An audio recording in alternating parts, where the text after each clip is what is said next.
Benidorm, the package holiday playground for bargain-loving Brits for more than 50 years. And we're still flocking in our millions. The main reason for its popularity? Massively cheap over here. Ridiculously cheap. Everything's so cheap, believe me. It's cheaper to wash your car in wine than it is in bottled water over here. And now many of us are making Benidorm our permanent home. From canny pensioners... I'll pop over here, see if there's anything that's been left. Sometimes they work, sometimes they don't. ...to business owners who'll try anything to get Brits to part with their holiday spends. You're never, ever going to be rich out here. Last chance saloon for us anyway, so it's got to work. And with a constant stream of new arrivals hoping to start a new life in sunny Spain... A lot of people think they can come over here and live the dream. There will always be bargain-loving Brits in the sun. Coming up on tonight's episode, just 1 month to make it for a singing Scouser. There's a lot of tribute acts, which is a bit of a problem for me because I'm not on a tribute act.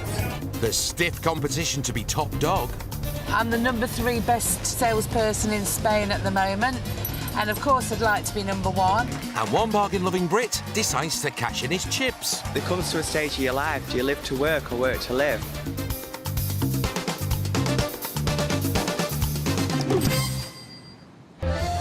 Benidorm is home to an army of expats living the dream on a budget. All I spent this week was €37.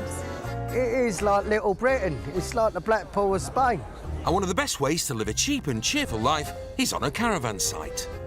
You come out here, and if you've got a little bit of money and not a fortune, life's just a breeze. You could live a millionaire's lifestyle with nothing, really, you know what I mean?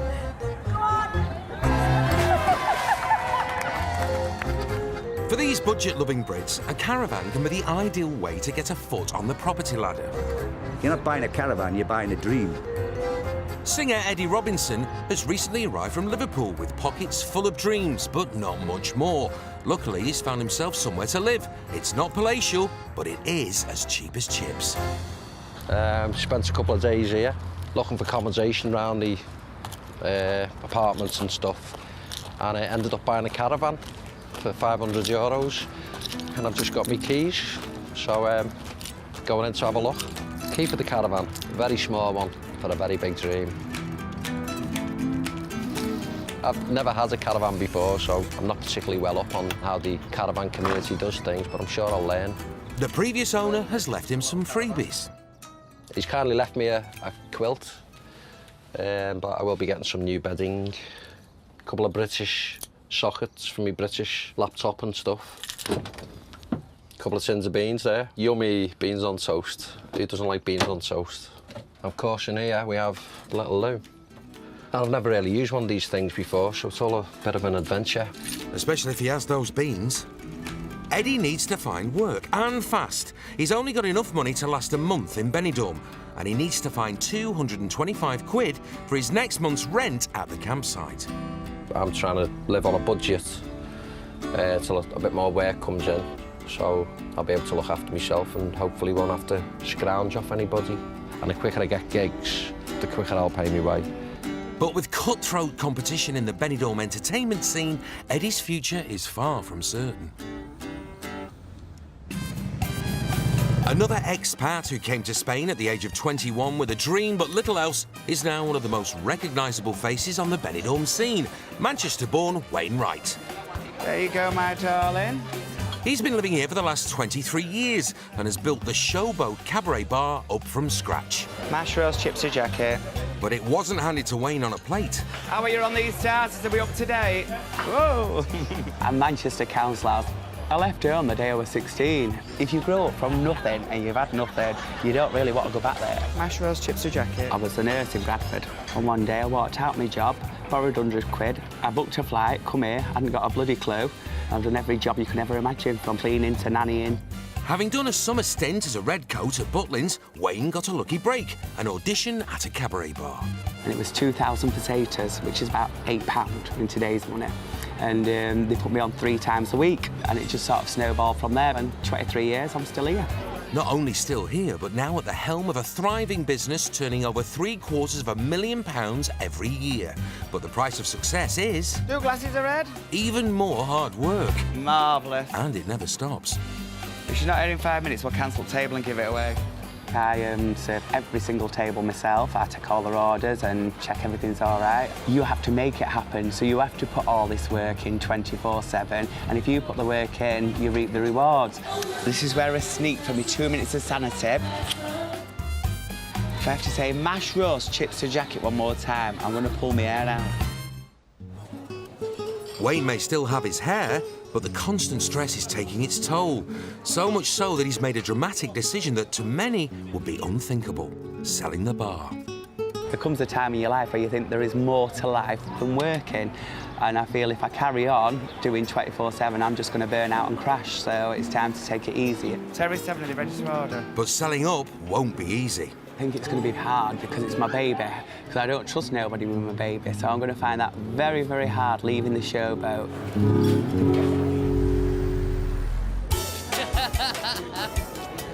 For the Brits who work here, their job usually involves getting other Brits to part with cash. This can be quite a challenge, as the Avon lady for Benidorm, Val Daly, likes a challenge. Well, they call me Ding Dong Daily, because Ding Dong Avon calling and my second name's Daly, so I answer to Ding Dong Daily. Or people just call me Ding Dong for short. I moved here after 35 trips in 5 years. Used to love it on holiday here. I couldn't get here enough. I had a lot of changes in my life, which was what made me decide. My dad died in 2001. Me and my husband separated and divorced in 2002. And in 2003, my mum died. So when I had circumstances that turned my life upside down, I decided I would come here for 6 months and never look back. That was 13 years ago, so it seems to be going well. I'm the #3 best salesperson in Spain at the moment. And of course, I'd like to be #1, even step up to #2 this year. I am very competitive.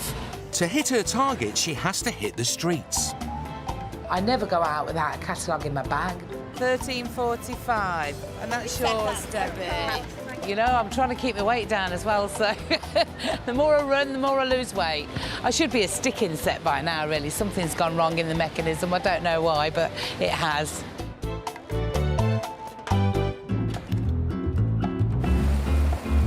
For bargain-loving Brits, Benidorm is the business. There are hundreds of places to eat, drink and be merry. So many that competition between them keeps prices low. Great for the customers, but a challenge for owners like Wayne Wright. It's getting busy now. He puts on an expensive free show every night. They're not forced to buy more than one drink. They have to buy a drink because it's free entrance. And if they refuse to buy a drink, well, they're told to leave. You know, and some people don't like that, but they haven't paid for it. You can't put on a show that can cost between €600 and €1,000 a night and let people sit there without buying a single drink, you know. But you do get the cheeky buggers. Thank you, I right enjoyed that. I really did. Fabulous. So put your hands on voices together for my great friend, Miss Angie Greer! During the peak summer months, the bar can take over 60 grand a week, but running costs are high. In order to keep the wage bill down, Wayne works there full-time, as does long-term partner Des. Very popular with the ladies. They all think they know him from Coronation Street.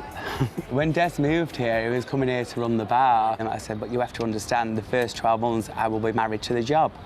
But 4 years down the line, I'm still married to the job. And that's because Wayne's not only the owner, he's also the headline act. 10 o'clock, I'll go downstairs and get my face on. This is Miss Stella. I hope you've got clean knickers on today, Arthur. I haven't got any knickers on Good today. girl. Why change habits? Sunday. They're in the wash. I'm lucky because I don't have to pay myself, and I'm the biggest part of the show. He does have to pay for his costumes.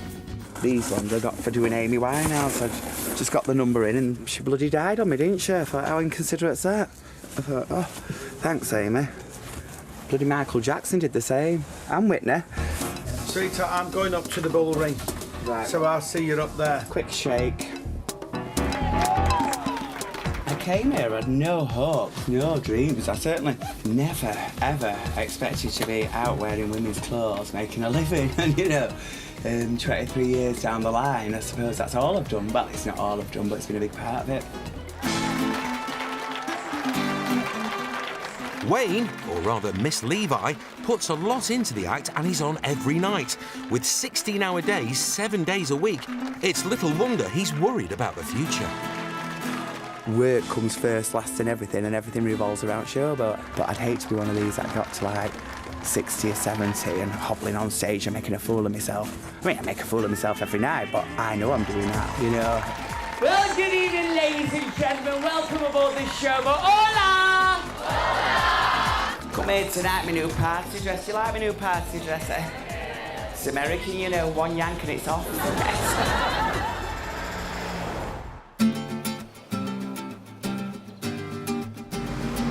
Back at their villa, Wayne and Des have some rare moments together away from the bar. But even at home, there are several other distractions that take up their time. Furry ones. Life revolves around the dogs and the Showboat, and that's it. It's been the main factor in our life, hasn't it, for so long? But it's been the only factor, really, isn't it? The two realise that for the sake of their relationship, something's got to give. Wayne can pay for their life in Benidorm by continuing with his cabaret performances, and there are also savings to fall back on. Because I've always worked so hard, and because I'm always working, I don't get time to spend. I look after my money, and it looks after me. And that means the couple can afford to say adios to the stress of the Showboat. That's the main reason, so we can have some us time, so we can go away for a weekend and do things, so we can go out for meals, so we can have friends round, doing couple stuff. But finding the right owners to take over the reins is essential for Wayne, and he's becoming anxious. No, I'm very nervous at the moment. God, what if they make a car crash of it? Just outside Benidorm in Albier, Val, Ding Dong Daily, is getting ready for another day of sell, sell, sell, and she's got lots of reminders about her achievements. Most of these are ornaments and things I've got from being with Avon. We get one of these each year, these ladies. That's like what I got this year for my Circle of Honour. Let me show you my Wall of Fame. These are my certificates I get each year. I'm very proud. I'm very proud of my achievements. Particularly when I started over 11 years ago, I didn't know very much Spanish at all, and everything is worked in Spanish. So you can imagine it was a little bit of an issue, you know. Simple things like filling in your orders and things and paying your money, it was all a very big learning curve. Val's got to find the money for 2 mortgages, one for her Albier apartment and one on a home she rents out in Coventry. And a double mortgage means she's doubly driven. She's determined to be the top seller in Spain. You always strive to be that #1 position, don't you? And to do that, she needs to pry some cash out of bargain-loving Brits. Not an easy task. Today, she's hoping for a substantial sale at Camping Villamar, where the lack of doorbells isn't the only problem. Gosh, it's a hot day, isn't it? Phew, it's all right for them holiday makers sitting doing nothing. Going to meet Jeanette. Jeanette's one of my regular customers. Oh, I nearly missed her. Morning, Jeanette. Lost me way there. How you doing, darling? You all right? Oh, I hope you've got your aircon on out here today, have you? Retired care worker Jeanette has been living on Villamar for 2.5 years, and she's always looking to bag a bargain. Anyway, have you seen anything you fancy, darling? Some varnishes. I'll tell you, they're a really good buy, aren't they? They are, so I'm having a few of them. I will go for the ocean blue, the orange sun. Oh, shit, you might as well make the most when they're that price. Well, yeah. And then I'll go for this sea breeze. Yeah, I've got a new perfume. I don't know if you want to have a... Yeah, I'll have a... Have you got perfume on? Only at the top, not All right, give it a second to settle down. I'll have a bit of a cool down while I'm... Oh, that. Isn't it lovely? Shall I put you down for one of them yes, then please. as well? I don't actually know how you pronounce it. I need a French person here. French. Something like that, anyway. You don't have to spend a lot of money. You don't have to buy a whole new wardrobe of clothes. Just one new lipstick can make you feel $1 million again. And, you know, for a couple of euros, it can really make you feel good about yourself. I can always order it and split it for you, so you don't have to pay it all together. Oh, you that'd want be to all do right. that? Yeah. I just buy bits at a time, and then when I see things on offer, I'll bulk buy. Yeah.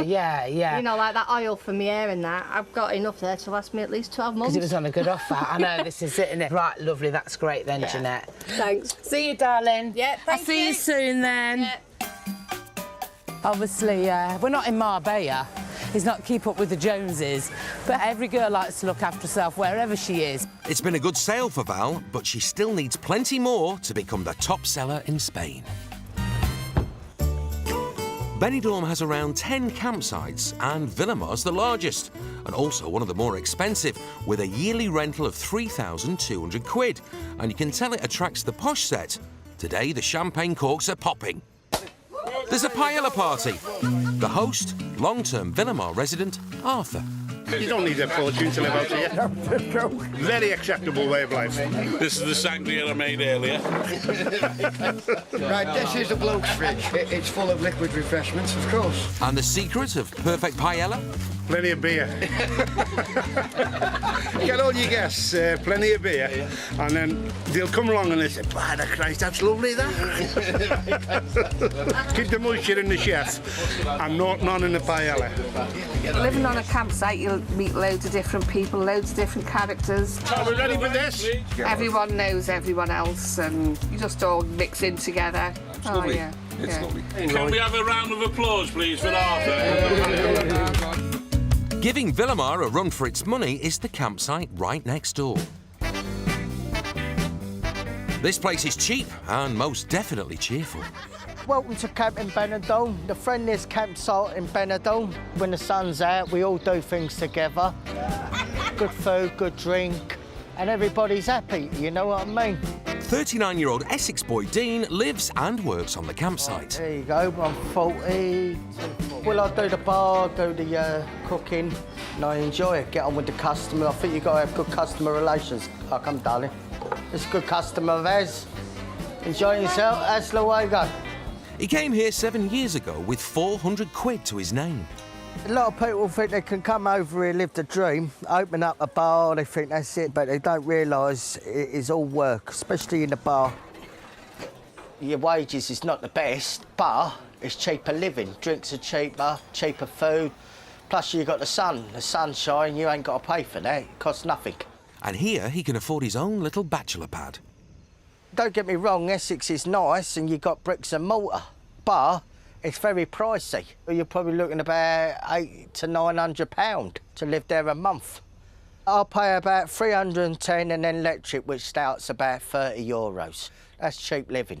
It is a glorified tent, it is all tent-like, but you got your settees, you got your TV, washing machine. It's how you make home, you know what I mean?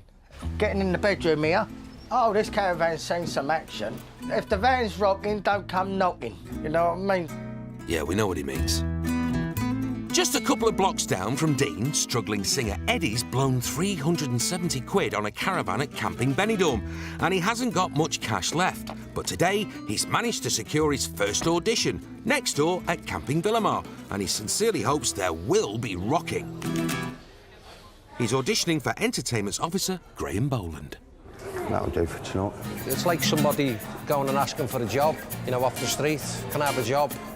Well, we don't know what you like, you haven't given us a CV or anything. If it's difficult, you just tell them, you don't have to pay me if you don't like me. Essential kit for Benidorm. Well, that's one fan already. This is an original song, so if you haven't heard it, you know, it's probably because you haven't heard it before. Might need to work on your patter a bit. Why'd you leave me here? Why'd you leave me with nothing left but the memories, babe? It's vital Eddie impresses entertainment boss Graeme. He needs gigs if he's going to stay in Benidorm, and the competition's fierce. Baby, I've gotta get out, I've gotta It looks like Graeme's recording the performance. Then again, he could be playing Candy Crush.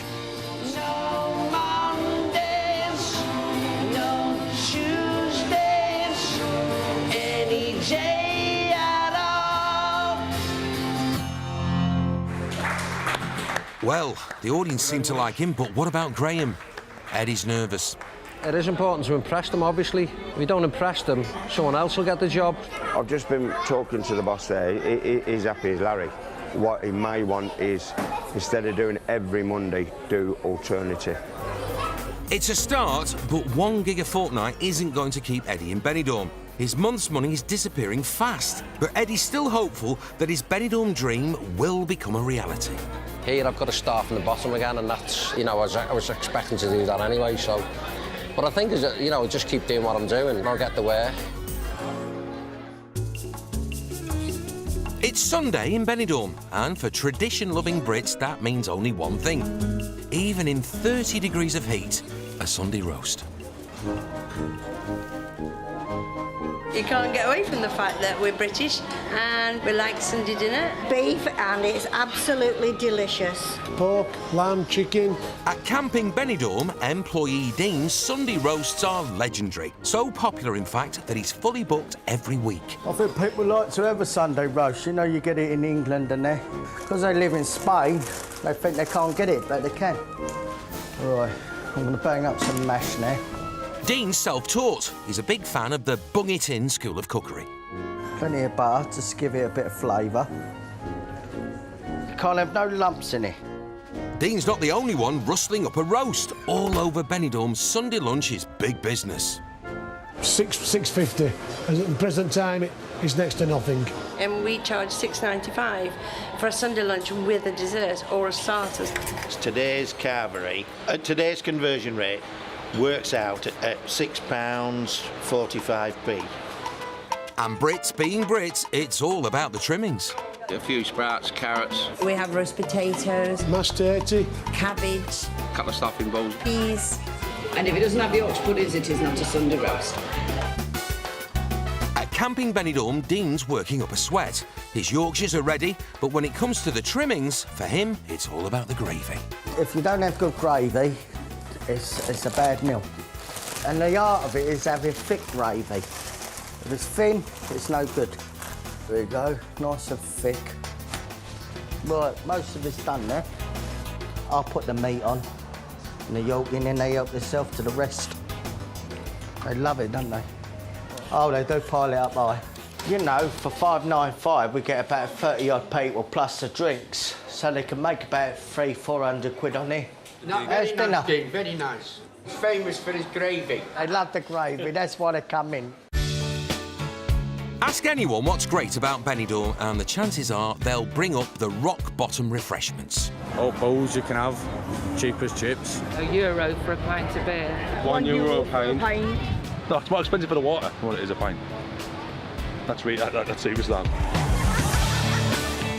There are hundreds of bars in Benidorm, and Liverpool singer Eddie's been in most of them already, looking for work. Some bars, they won't have solo acts on. It's a case of if you're not a tribute act, they won't book you. Eddie's come to Benidorm after his bookings back home dried up, leaving him earning just £160 a week for a couple of performances. Like in Liverpool, through the week you won't get anything at all. So all your work's got to be done Saturday and Sunday. I mean, people don't even go out on a Friday anymore. With Benidorm, it's round the clock. So a few more opportunities over here. Fingers crossed. Eddie's only got enough cash to last him a month, and he needs to get gigs quickly if he's going to survive. But it's not going well. Now, I've no openings for the cabaret at the moment. For July, August, September, we've got our acts sorted. A couple of bars I've been to, they just straight said no, unless you're a tribute, you can't work on here, which is a bit of a problem for me. But Eddie's refusing to give up. I'm a pub singer from Liverpool. I've been over here a few weeks. Can you sing for us now? Can I sing for you now? Could you do that? Jump on a karaoke? What, right now? Right now. That's thrown him. Just down the road. Okay. Let's see. Let's see what you got. Okay. I mean, you might be absolutely fantastic, and you might not. No, you don't. You don't know what you get until you hear me, do you? Yeah. You need the words on the screen. Go on, stick them on just in case I have a blank moment. There's a man I meet. He walks up our street. He never lets on, but I know 'cause he once told me that ship of dignity. All together now. All together now. I've just said that. Set up, set up, set up, set up, set up, set it up on a ship of dignity. Wow, it's just like Britain's Got Talent, but with actual talent. Did he make it? Thank you very much. You've got a lovely voice, and you really, really have. Thanks. Tell you what I've got this week. Yeah. Sunday, Perhaps if we got you on at 10, you leave at Do you know what? 10 to 11. So if I call in tomorrow with a poster, about 7 o'clock in the evening, yeah? Cheers, Jackie. Thanks a lot, love. Thank you, Dan. Ta-ra. Eddie's trial by karaoke has won him another weekly gig, but it wasn't easy. Slightly odd. I've never been asked to do an impromptu karaoke performance before, but, you know, whatever it takes. Eddie charges 40 quid for a 1-hour gig. A one-off Sunday spot isn't enough to secure his future, but his persistence is paying off, for now. Another Benidorm resident thinking about their future is Showboat owner Wayne Wright. After building up his bar from scratch, he's finally put it on the market. The decision of selling the Showboat has got to have been one of the hardest decisions of my life. But there comes to a stage of your life, do you live to work or work to live? Successful businesses don't take long to change hands in Benidorm. We only decided last week we're definitely going to sell after 6 months of thinking about it, and have 4 offers on the table. So the key choice now is the right people buying the place, because it's my baby. It is my life, and it has been my life for the last God knows how many years. It's like giving a child away. You want it to go to a good family, and this is the most important thing, really, isn't it, when you care about something so much and love it so much.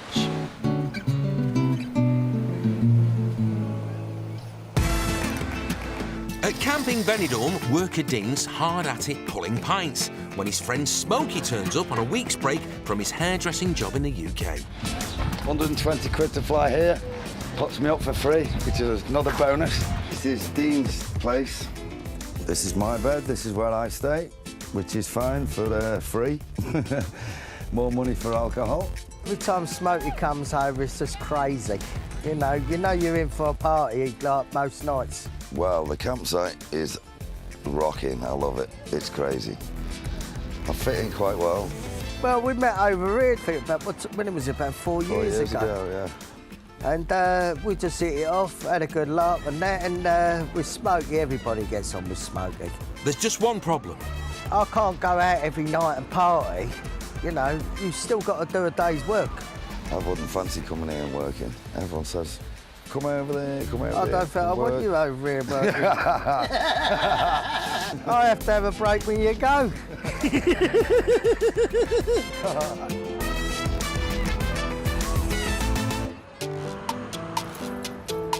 One person who can't afford to take a break is cosmetics sales rep Ding Dong Val, who's out doing the rounds.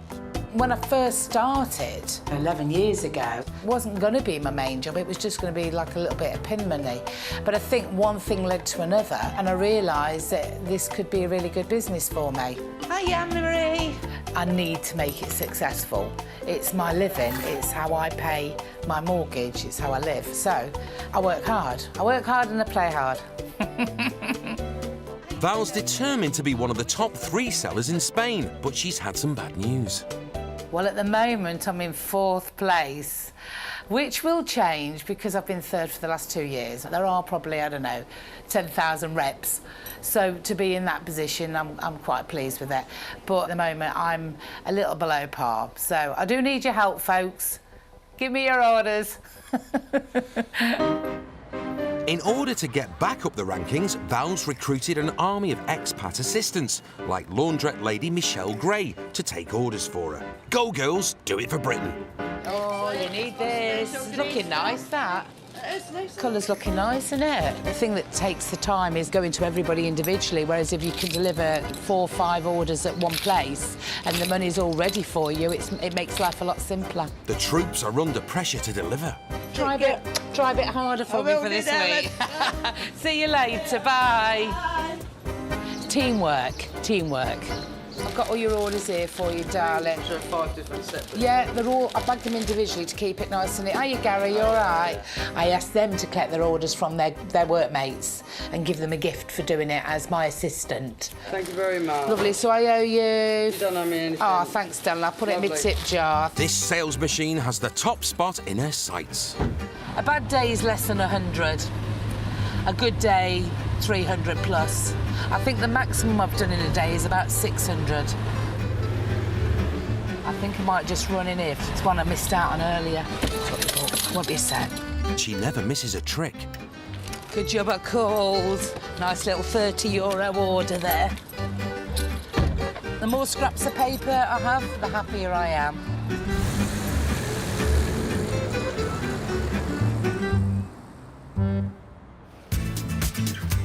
Benidorm and booze are bound together, but it's one thing packing in the pints on a stag do or even swilling the sangria every day on a 2-week break. However, when you live in Benidorm permanently, living a holiday lifestyle day after day will mean piling on the pounds.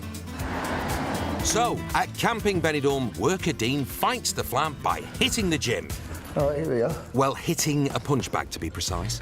Yeah, try and eat the old salads and a lot of pasta in there. So, yeah, I do keep a little bit healthy. I like to have a good six-pack or something like that, like to keep fit. The women love the body, don't they? They don't want some fat fella. You know what I mean? They want you to look good. Right, that'll do today. Dean's mate hairdresser Smokey is only over for a week. And the only thing exercising him right now is how to get around with the minimum amount of effort. Problem solved. I love my mobility scooter. A to B, A to B. You know, I might as well one just... bar to the other. It's so slow. I just turned it right down. This is the fastest I want to go anyway.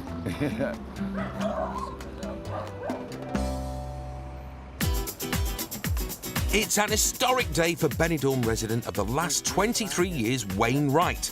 He's whittled his 4 offers down to 1, and today he's signing over his bar to Essex couple Karen and Mick Coburn.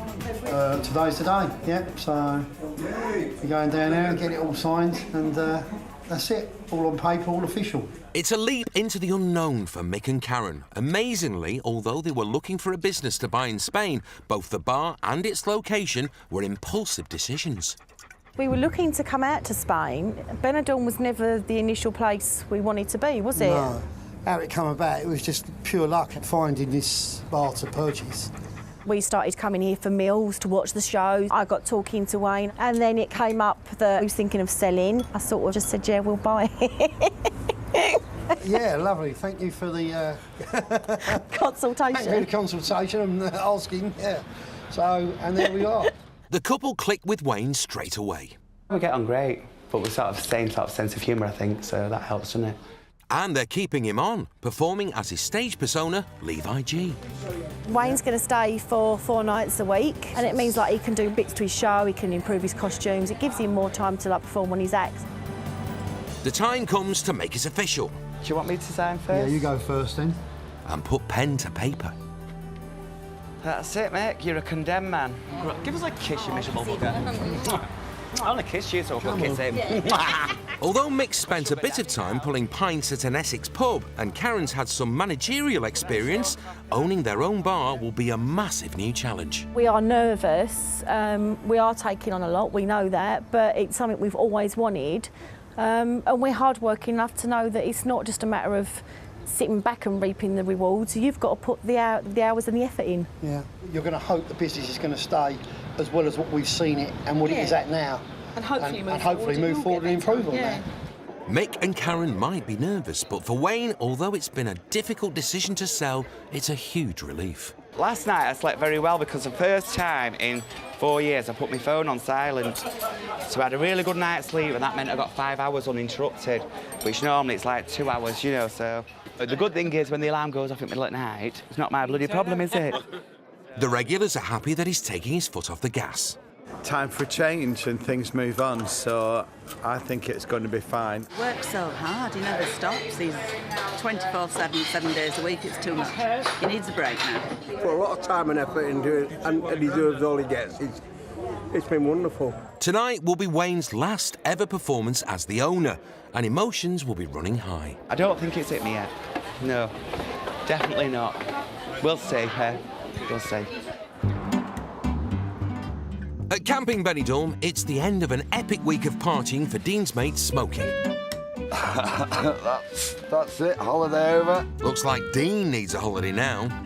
Time to get back to England, earn some pennies. I'll see you next time I'm over, mate. Yeah, bruv. See you next time I'm over. Now, don't get up, Dean, it's fine. Thank you for everything. Yeah, that's all right, bruv. You're a legend, Dino. Legend. And that's it there, so the party's finished till next time. Happy days. Just need to drop off the hire car. I mean, mobility scooter.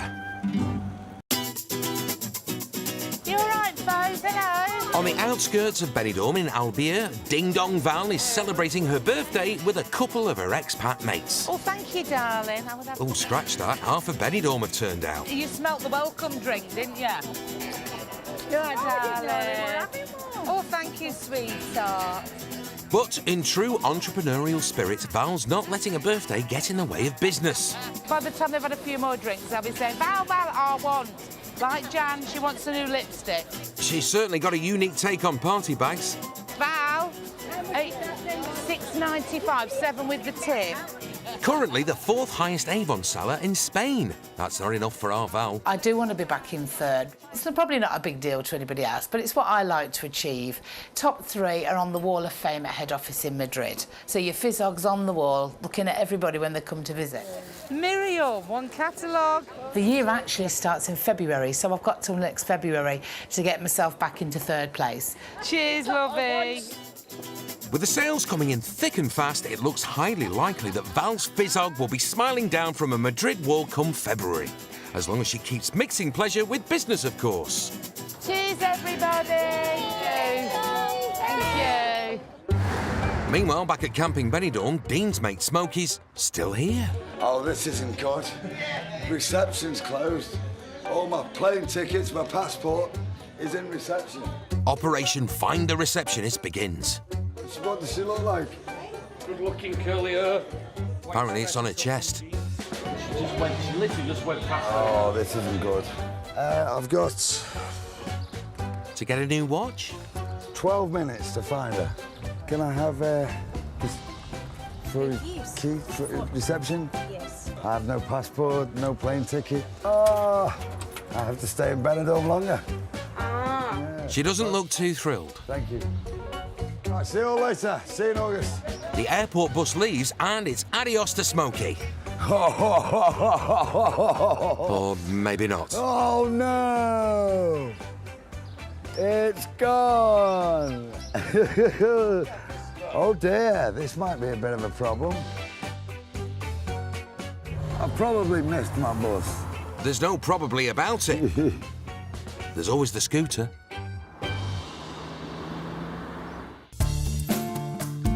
As nighttime descends on the Costa Blanca, singer Eddie's on his way to his biggest gig yet, on the Strip. Benidorm's Party Central, where the crowds are usually loud and often loaded. But big crowds aren't a problem for Eddie. He's seen it all before. I've had some great times. Been with some good bands and that. China Crisis, great band. Spent about 11 years with them. Went all over the place. Probably the biggest crowd I've ever played to was about 12,000, I think. And then I started singing on my own. This is my big musical adventure on my own. The crowd tonight isn't quite stadium standard, but it's big enough for Benidorm, and there's a support act, quite literally. Nice one, fellas. Good evening. Does anyone remember China Crisis? Moving on. Eddie's been getting work, but it's been a struggle. I've been doing the campsites, a few bars before or after the bingo. But work's work.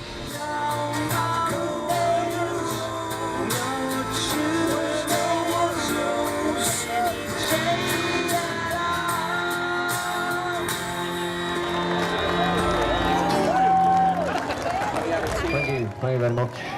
Well, they might not know China Crisis, but they like already. He gets a warm reception, but more importantly, a fistful of euros, and he's pleased with how it's gone. Very busy here, as you can see. So it's a good gig to get, really. With a lot more Scouse determination and a few more gigs like tonight, Eddie might just be on the road to making his Benidorm dream a reality.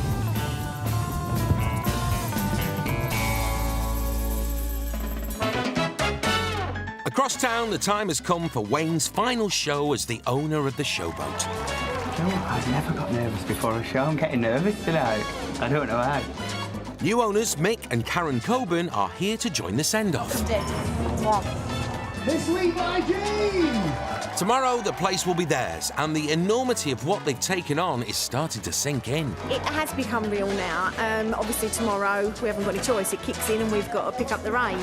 It's all systems go tomorrow. It's like the dream, suddenly the reality kind of thing. But tonight, it's just sort of to enjoy it for Wayne, be there for Wayne. He's brilliant at what he does. He's made this place what it is.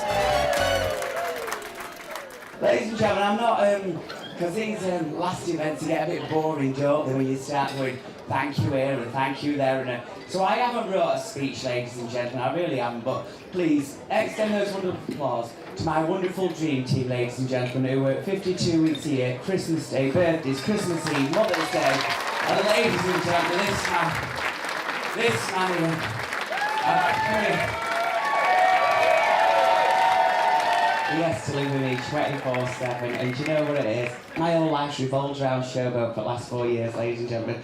So now it's time to take a bit easier. So now it's going to be Des before Showboat, Des before Showboat. Because here's my baby. I can't believe I've kissed you in public. I feel really gay now. Yeah. And thank you for tonight. I love you all, and I will thank you all personally when I see you after the show. Well, it's all done, isn't it? Karen and Mick now the bosses. It's all theirs, isn't it? Oh my God. What am I going to do? I'm going to be lost. Coming up, one Essex couple risk their savings buying a bar. We are nervous. We are taking on a lot. We know that. And it's a baptism of fire. We're not ready. And if I wouldn't have been here tonight, it would have been a disaster. A hen night heats up. Ben, have you ever done a grab a granny? I've not, no. Yeah, well, you're nice thing tonight, love. And when the Benidorm dream turns sour, someone has to pick up the pieces. Oh, God. I think something died in here.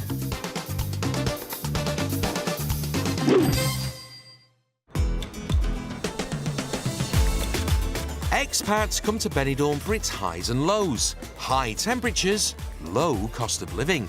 And many Brits land with dreams of owning a business in the sun. But the stakes are high. Some hit the jackpot, others hit the skids. Be under no illusions, it's not easy to survive here. And if you're not a bit resilient, you won't survive here. Arriving to chase his dream is 58-year-old magician Barry Harvey. He's taken the plunge, grabbed his magic wand and come to Benidorm to try and find work.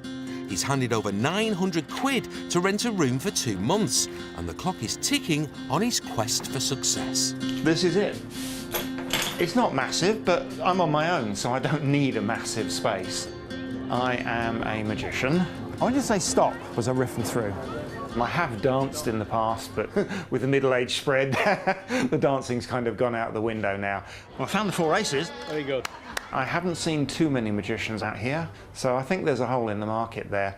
Barry's left his wife at home in Southend while he tries to crack Benidorm. We said, OK, let's give it 2 months, and then at a later stage we'll just sell the house and we'll both move out here. Simple in theory, but in practice, decamping to Benidorm is a daunting move. It's a big risk moving out here. The stakes are definitely high. I mean, I'm 58 now. I'm stepping way out of my comfort zone here, especially making this massive move. Really, it's a step into the unknown. So, quite literally, anything could happen in the next few weeks. It'll be a neat trick, if he can pull it off. Another couple risking it all for a midlife move to the sun are Mick and Karen Coburn from Essex. This is just the last of 127 boxes that came packed from the UK. We've been here just about a month and a half now, and with views all over Benidorm and sort of back towards the mountains. You see where the loo's positioned, you can actually sit on the toilet and look across to Benidorm. But 12 floors up, no one can see, so hey. The reason for the upheaval? 52-year-old Mick and 46-year-old Karen have taken the biggest gamble of their lives, spending their savings on one of the town's 2,000 bars, the popular Showboat cabaret bar. The help has arrived, girls. The Showboat was built up from scratch by workaholic expat Wayne Wright. There you go, my darling. I serve every single table myself. I take all their orders and check everything's all right. Working around the clock every hour of the day. How are you on these starters? Are we up to date? Wayne's turned the Showboat into a thriving business. Whoa! Turning over £750,000 every year. Mash roast, chips or jacket. But the incessant work 2 glasses of red and stress that comes with it have taken their toll on Wayne. If I have to say mash roast, chips to jacket one more time, I'm going to pull my hair out. And after getting several offers, he's just sold up to Mick and Karen. Do you want me to sign first? Yeah, you go first then. That's it, Mick. You're a condemned man. Give us a kiss, you miserable bugger. But the couple have never run a bar before. Mick was a transport manager back in England and Karen ran a fish spa company. This heat is just unreal. They actually bought the Showboat on a whim. I got talking to Wayne and then it came up that he was thinking of selling. I sort of just said, yeah, we'll buy it. And there we are. Karen's 3 daughters from a previous marriage have also moved over to help run the bar. It's a massive risk for the whole family. We are nervous. We are taking on a lot, we know that. The family have all mucked in to spruce the place up. I knew I was destined for great things, I tell you. You do have to make changes, you do have to stay on the ball. That's where some bars do go wrong, they open and they close, they put no effort in. If run well, as Wayne has proved, the Showboat is a money spinner. But with the captain gone, will the ship stay afloat? And more importantly, will the crowd still come? The Cobans will find out soon enough when the business relaunches in 3 days' time. Building a profitable business in Benidorm isn't easy, but 2 people who've made a success of it are expats Paul Smith and Brian Mountney. 10 years ago, they were working out here as holiday reps. But they spotted a way to make money out of people coming to party. Stag and hen do's are big business in Benidorm. Around 100,000 revellers pour in for a pre-wedding party every year. And there are 3 simple reasons they come. It's cheap, it's hot, and it's 2.5 hours away from home. It's cheaper to come to Benidorm on a flight, stay up, than it is to go in the UK. I wanted to come away with all my mates in the sun, and it costs you hardly anything. Do you know what I mean? It's on your doorstep. And today, a party of 10 hens has just flown in from Liverpool. Right, girls, if you'd like to follow me. On reception duty is 21-year-old rep Ben. Big welcome to Benidorm. Who is our hen? Sarah. Here we are, Sarah. That's for yourself. Chilled for you. All right. Ben moved to Benidorm 5 months ago. I was actually working as a car salesman. I was earning good money and everything, but I was working 6 days a week, sat in a showroom for 11 hours a day. And to me, there's things that are more important than that. Ben might no longer be a car salesman, but he's still got the patter. When you're out at night, if you like to wear a handbag, keep it across your shoulders, keep your flaps tucked in. It's been a busy 12 months for the company. We've carried nearly 10,000 stag and hens this year. That's 500-600 people every week. And it's the start of yet another crazy weekend. Brian's met a group of 21 stags off a Gatwick flight. When the groups arrive, we never know what we're going to get. Sometimes they fall off the bus half drunk, sometimes they're quite sober. In there, you've got a little card, it will save your life a bit later on. This is for tonight, when anyone gets a little bit too drunk, can't find their way home. It says on it, take me home. I'm staying in the Hotel Gala Placidia. Just lick it, stick it to your forehead, and that'll tell a taxi driver where to get you back to. A quick group photo if you can get in. This is the calm before the storm. Right then, boys, 3, 2, 1. Yeah. Wicked. Boom! Do we not have glasses? Very uncouth. They were a lively bunch, so they all had a few drinks on the plane, obviously. One lad was asking for a pair of wire cutters because he couldn't get the padlock off his suitcase. But on the whole, nice lads, yeah. All is quiet, but it probably won't stay calm for long. Budget-conscious Brits in Benidorm can't get enough of campsite life. Thousands of expats live in caravan communities, like little bits of Blighty, but with sun. It's perfect until the summer heat starts to turn caravans into cookers on wheels. It's nice up to July, and then it just gets too hot. It's too hot for us, so we won't be here all July, all August. To save money, many owners store their caravans off-site until their return. And running one of the largest parking compounds is 63-year-old Geordie John Anderson. Good afternoon, Stones Parking. In this yard, everything comes and goes every day. We store caravans, we repair caravans, we store boats, we store motorbikes. Anybody who wants to pay the money can have their things in here, OK? John's a long-time resident of Benidorm. Hola, dígame, John. And he's had his share of tough times. I've struggled for 30 years here, and I've been like had nothing, not a penny in the world, and partners who've disappeared with money and everything else, so it hasn't been easy. Caravans are John's bread and butter. The caravans pay the bills. So basically, if you keep the caravan side of it right, then you live free. But his real passion is rock and roll. Other people collect stamps. I collect guitars. Simple as that. John's played tribute to some music legends.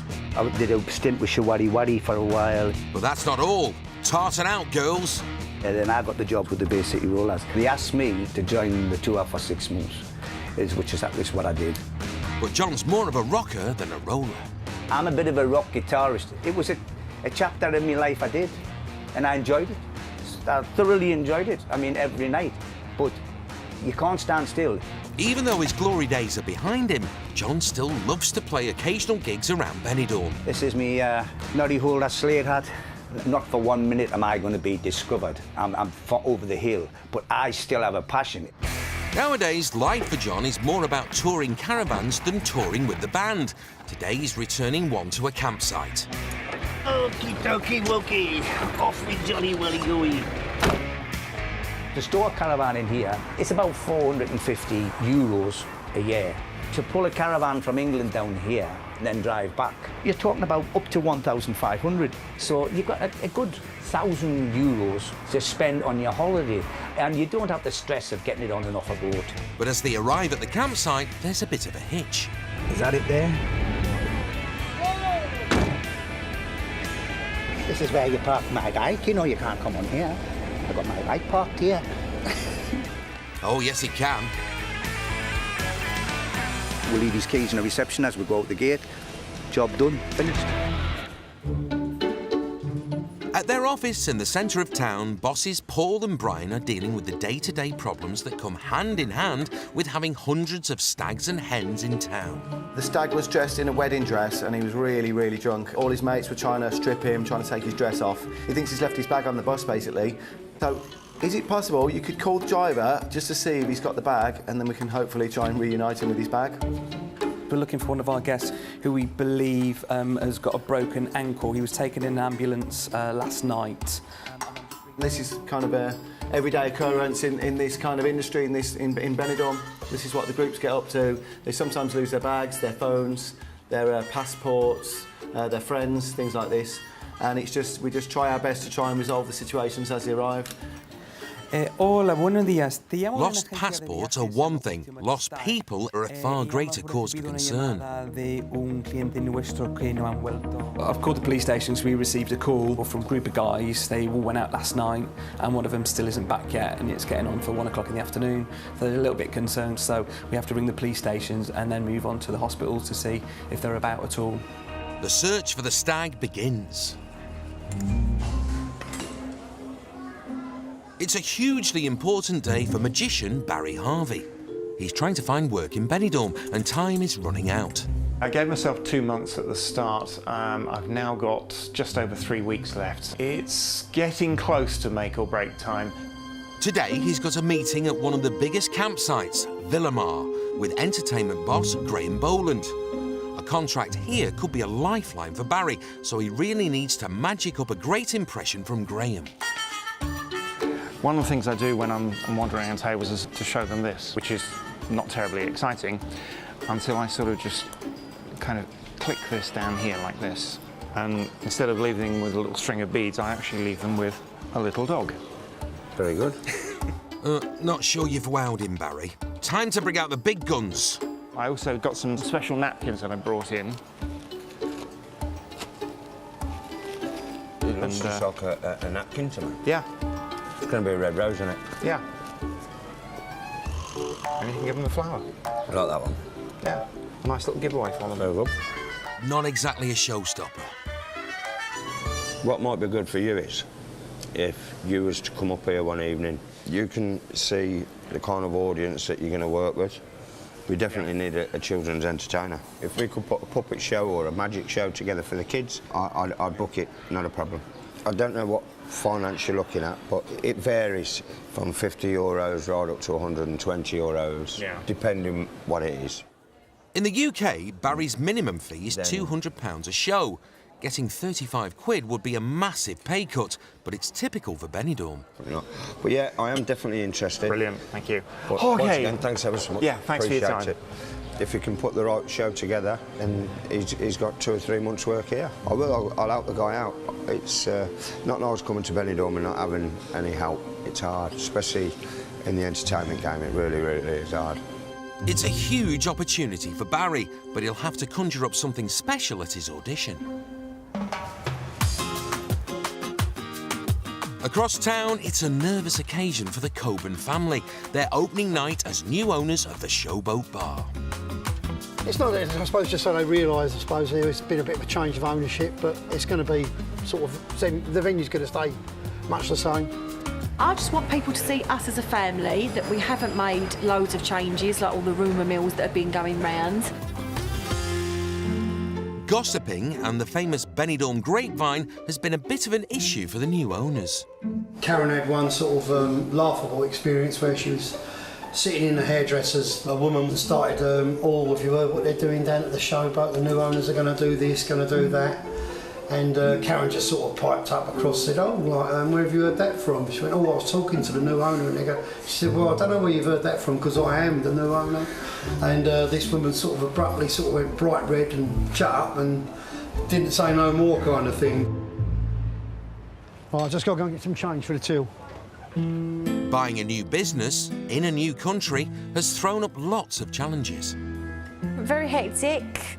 Hair pulling at times. It's been a learning curve, and I think obviously it's a big business we've taken on in Benidorm. It's a bit bigger, more hectic than I think we all realise it is, but we're all slowly finding our feet and our way around. Tonight, Karen's daughters Abby and Hayley are helping out inside, whilst 18-year-old Danielle will be outside trying to lure in the punters. Oh, I'm feeling so excited about tonight, and hopefully it'll run so smoothly. I would never thought in a million years that we'd be doing this, but I'm so happy that we are. But so far, it's very quiet. An empty bar is making Mick and Karen nervous. Another half an hour and it'll be packed. They've sold their house to pay for their move to Benidorm, and for the sake of the whole family, the bar has to remain popular. But will anyone turn up?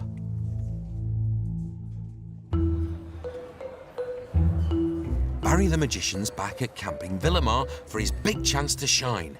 Entertainment boss Graeme's interested, but he needs to see if Barry can captivate his customers first. It's an unpaid audition, really. But as I'm totally unknown out here, I'm going to have to do a few of these to just kind of get my foot in the door. My name's Barry. Come to join you for a couple of minutes. You really have to pull out a real knockout punch when you're doing an audition in order to get yourself remembered. So the puzzle is, how on earth did I manage to thread your ring onto the rope? Did you know that you have a little guardian fairy who looks after you all the time? No. Barry's income from magic back home is massively unpredictable. Success tonight could mean a brand new life. The wife and I are under a fair bit of stress back in England. We're not stupid, we know we're going to have to work whilst we're out here. I don't want to be a millionaire, I don't want fame. I just want a gentle, relaxed lifestyle away from the hassle that seems to have in the UK. But in order to relocate, Barry must win regular work. You've got a cheeky one. A weekly spot at Villamar will be a lifeline, and that means he needs to have dazzled his audience and Graeme. I think I should get some pretty good feedback. I pulled out a lot of the big guns tonight. I was actually predicting the backs, because those are the only 2 backs in the whole deck which are the same. Just leave them wanting more. That was the key thing this evening, leave them wanting more.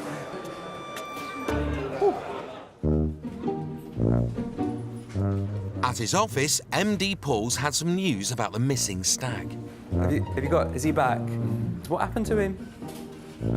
OK, but he's kind of free of injury and he's back safe and sound and in one piece. Thanks for letting us know. Thanks, bye-bye. He's turned up, so there's a shocker. Basically, he's just got back in now. His phone ran out of battery. He was pretty wasted last night. Ended up copping off with a girl down the square. Couldn't remember where he'd stayed, but fortunately, he did have one of our lost cards in his wallet. Handed it to the taxis, brought them straight back. So he's back all safe and sound in one piece. Obviously, be a bit hungover, but I'm sure he's got plenty of stories to tell the rest of his mates.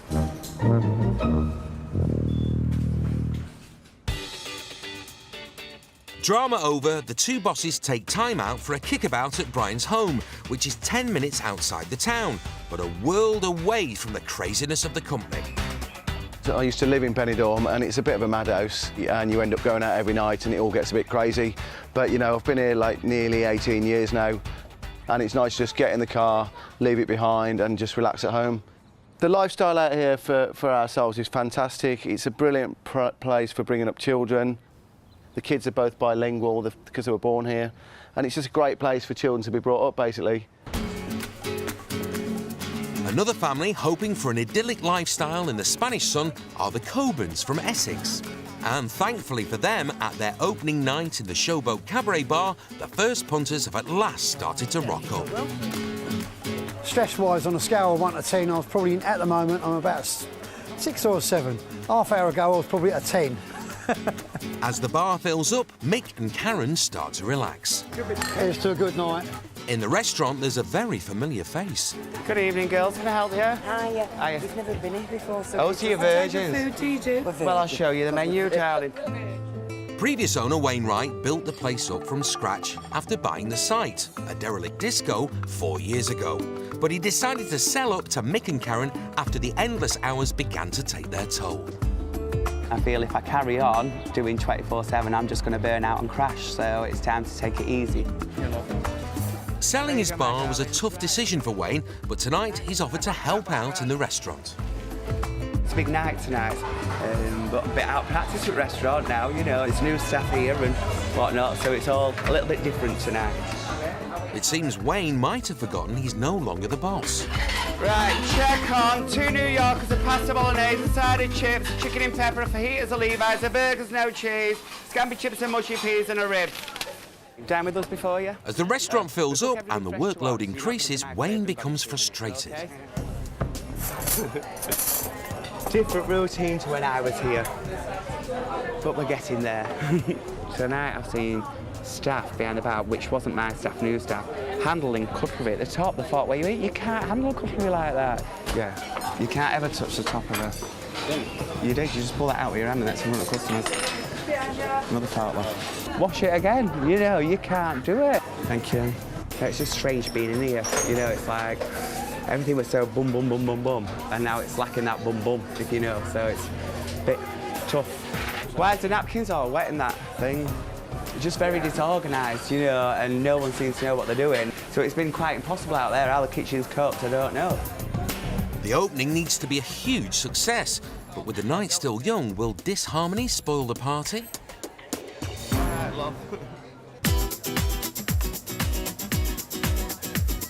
Benidorm's reputation for being hot, cheap and cheerful make it a mecca for stag and hen do's. And for one party of hens from London, it's all systems go.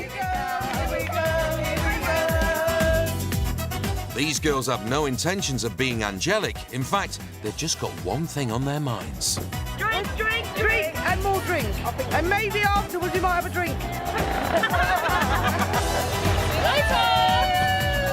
The average group size would be about 13, 14 people in each hen or stag party. And then of an average, we probably carry about 30 to 40 groups. So we are carrying thousands of people in quite a short season.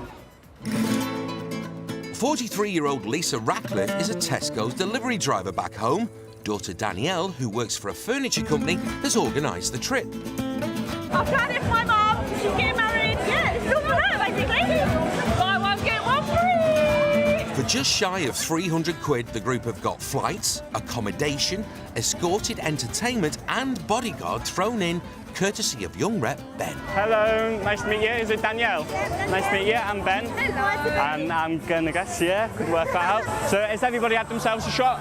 Yes. Yeah, you had a shot, yeah? Well, you're in for an eye-opener. You'll enjoy it. They're in for an eye-opener. Right. Who knows what's going to happen tonight? That one over there's no angel. The outfit's alive. Ben's boss is known from experience that wheeling and dealing is now the norm for canny Brits. We can tell now that the Brits do really love a bargain. They're trying to ask for things to be thrown in. Can we do anything on the price of the hotel? What can they get? All right, if we know it's a set price, but what else can you include? So they're pushing you every step of the way. But I think that's kind of how it is now. People are always looking for a bargain. Right, yeah? Did you like the dare cards? Got an ice cube down the front of the nearest man's trousers. Sorry, mate.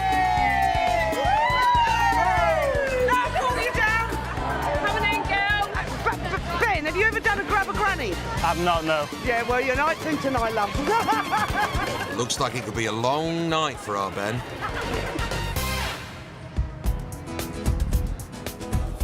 Mick and Karen Coburn are risking everything by putting their savings into buying the Showboat Cabaret Bar. But thankfully for them, their opening night as the new owners has drawn a decent crowd. So far, halfway through the night, it's going really well. We're now packed out in the cabaret bar, and so I couldn't have wished for better. I'm smiling, I'm happy.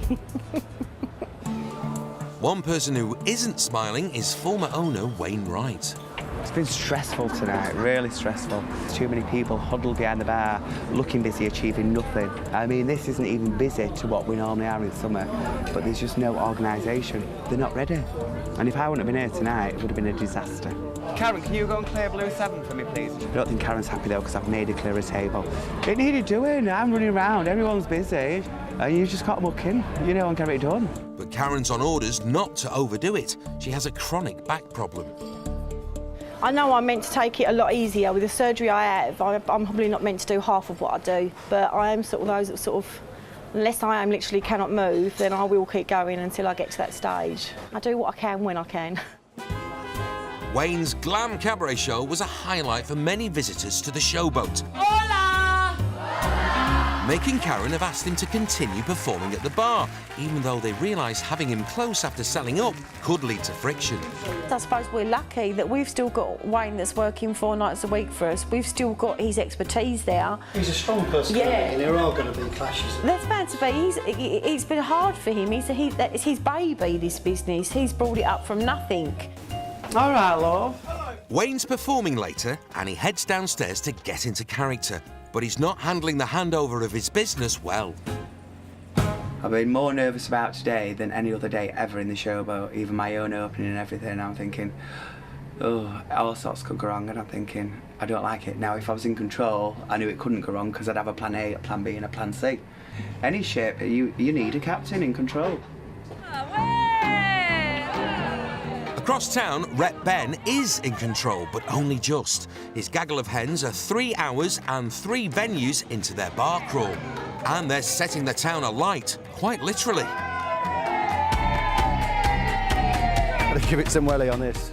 But bar crawls aren't for the bosses. Paul and Brian prefer to hit the golf course.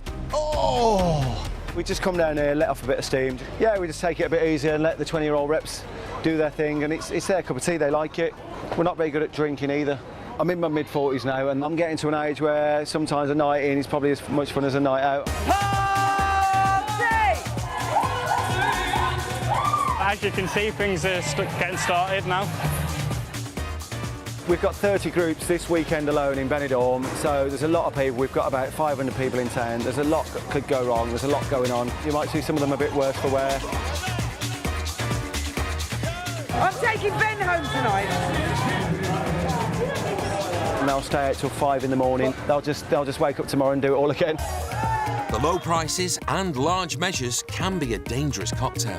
When it's costing them, say, €3 for a vodka and coke, which is then buy one, get one free, and it's got twice the measure what you get back home, you see what I mean? You can come out with €30, get yourself, what's that, 10 vodka and cokes, buy one, get one free, that's 20. We've probably spent about €10. That's it. 20 max. It's been a really good night. He's in.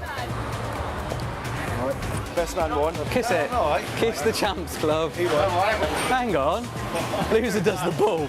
These boys have a good thing going. Keen and eager reps doing the graft. Speed up! While they have a wild ride.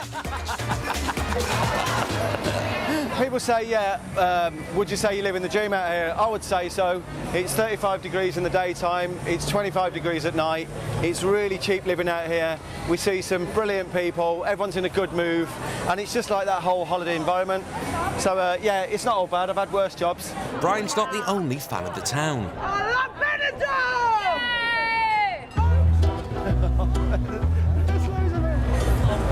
This is normal dresses for Benidorm.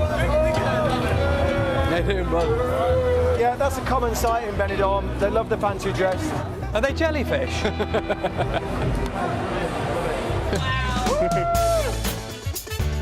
The night's been a success. We have had one of the best nights out ever. And Ben's feeling the love. He's top rep, right? He's young, he's out here living the life. He does his every night, every other night. Pretty much. Every night. He does a great job. But his party's started to wilt. Two people want to go home, a little bit too drunk. There's a few here that I'm sure will be out until the early hours of the morning, keeping the party going. But it's been a long day for a lot of them, so a couple are ready to call it time for home. One party animal's definitely got some gas left in the tank. So, Ben, you coming back to my room tonight? At the Showboat, Wayne's transformation is complete. Right, it's time to hand over. So hard to say goodbye, my love. Come on, let's go. Ladies and gentlemen, we've got loads to get through tonight. Well, I'm going to introduce you now, ladies and gentlemen, to my new bosses. Come on, nice round of applause. The Covans, ladies and gentlemen. Mick, I think, would like to say a few words, wouldn't you? Would you? Yeah, go on. You can use the script if you like, love. Just a few words. I'd like to welcome everybody to the Showboat. Myself, Karen, Hayley, Abby and Danielle want to personally thank all the staff and entertainment teams for all their help, support and hard work they do here at the Showboat. Thank you very much. You missed a bit off the bottom there. Look, what does that say at the bottom there? P.S. as well as thank you. We're going to give all the staff double payment from now on in. There you go, can you not see it? Invisible ink. I've got 300 witnesses now, Mick. It's a done deal. Ladies and gentlemen, what about Mick and Karen Coburn? Give them a nice round of applause. As the evening draws to a close, what's the verdict? It's gone really well. We're really, really chuffed. I think the gamble's definitely paid off. I suppose, like we say, it's still early days, but yeah, I think we've. Perhaps ask us at the end of the year and see what we sort of say then, but just bigger than our wildest dreams, really. Yeah, it's true. Speech was nice. Was you nervous? Yeah, of course. Yeah, you know me. I don't do stages and microphones very often, but yeah, it's just I just wanted to take something from us as a family. Remember, every ship needs a captain. Yeah. And without That's a captain, it's going to go afloat. Yeah, rudderless. Well, there you go. Get you. Yeah. Able seaman, Mick. Hey.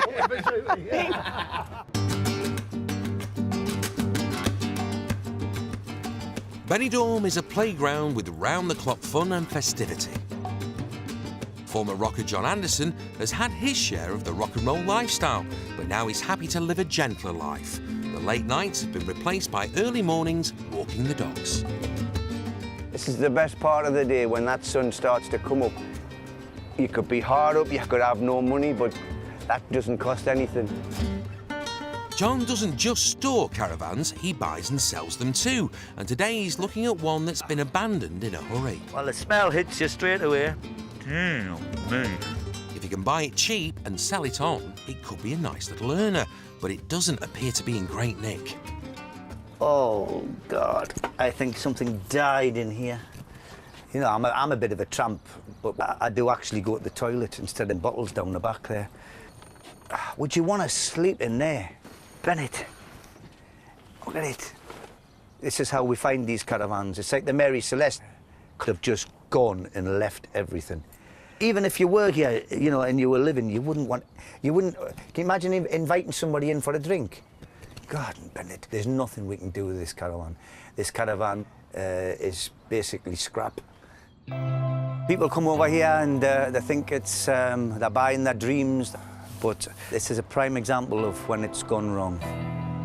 Lots of people say that Benidorm is where the magic happens, but that's not the case for 58-year-old Barry Harvey. He's heard back from entertainment boss Graeme at Camping Villamar following his audition earlier in the week. Unfortunately, he didn't get any summer work. It was a bit of a downer, to put it politely. I was kind of hoping it would come through. The initial plan was to give it 2 months, but things haven't worked out as well as I wanted. I just really don't know where I am from one minute to the next at times. Emotionally, it's just all over the place. Financially, I've come to the end of the budget. Barry's grand finale?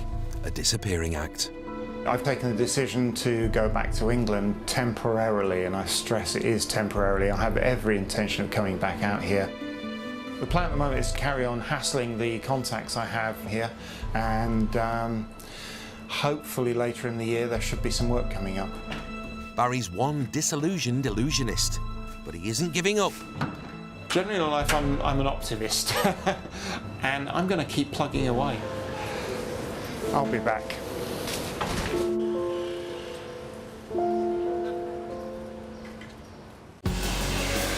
At Stone's parking depot, it's all hands on deck cleaning the caravans. But boss and former roller John Anderson has other fish to fry. John still loves performing and plays occasional gigs around Benidorm. And tonight, he'll be squeezing into his leather jacket once again. We're here in Camping Benisol. It's the first time I've ever played with this guitarist tonight. So he's a very good guitarist, but we haven't practiced or anything, so it's ad-lib. From the word go, we'll be ad-libbing it. The caravans are his livelihood, but John's real passion is playing live music, and he's brought enough kit to rig Wembley Stadium. If you don't do all the preparation, you're the same as everybody else. A guy who stands there with a guitar and strums to backing tracks, fine, great. If that's what you want to do, do it. But not me, I've been doing it too many years to be doing that. With everything set up and prepped, John heads for home. He'll return later this evening for a night of rock and roll. John might be gearing up for a big night, but looking forward to winding down is former Showboat owner Wayne Wright. He's looking to splash some cash from the sale of his bar on a plush new home for him and partner Des on the outskirts of town, where the pace of life is a little less frenetic. Property is generally cheaper out here than in the UK. 3-bedroom homes average around 170 grand in Benidorm, but it looks like house number 1 is coming up short. Fitted wardrobes, fab view. The view is okay, isn't it? But for a master, it's very small, isn't it? Local estate agent Amanda Penalva has found 3 properties for them to view. Went to office and says, Amanda, I've sold the Showboat, darling. I need you to find me a house. She said, well, what are you looking for? And I said, well, Amanda, you know me, you sold my last house, so you know exactly what I love. And that was it. I've got to have area for the dogs. I've got to have peace and quiet because I'm not a great fan of noise. Privacy. Des would love a swimming pool, but I'm prepared to meet a compromise on it, aren't we? Kitchen as well, nice kitchen. Oh, kitchen's very important. Just a tiny wish list then. So how does property 1 shape up? I'm not loving it, Amanda, I'm hating it. Say what you think, Wayne. Although Wayne and Des live together at the moment, this will be the first place they've jointly owned.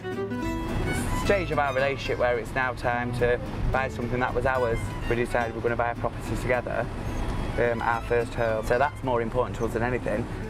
The sale of his beloved bar has taken a lot out of Wayne. Oh, my worst colour in the world, pink.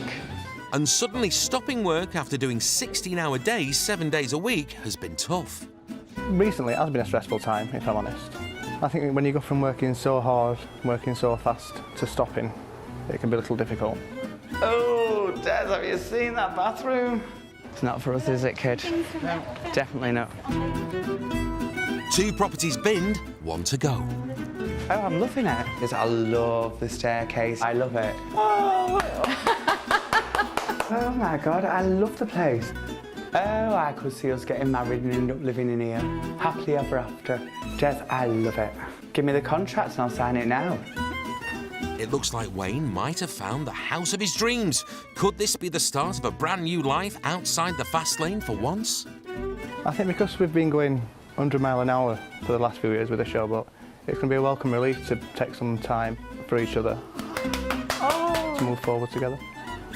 I'm looking forward to it. We've got an offer in mind and we'll see if it's accepted, but I can't tell you what it is because the gentleman doesn't discuss money. If they accept the offer, well, we'll be in here this time next month, won't we? Yeah. Happy days.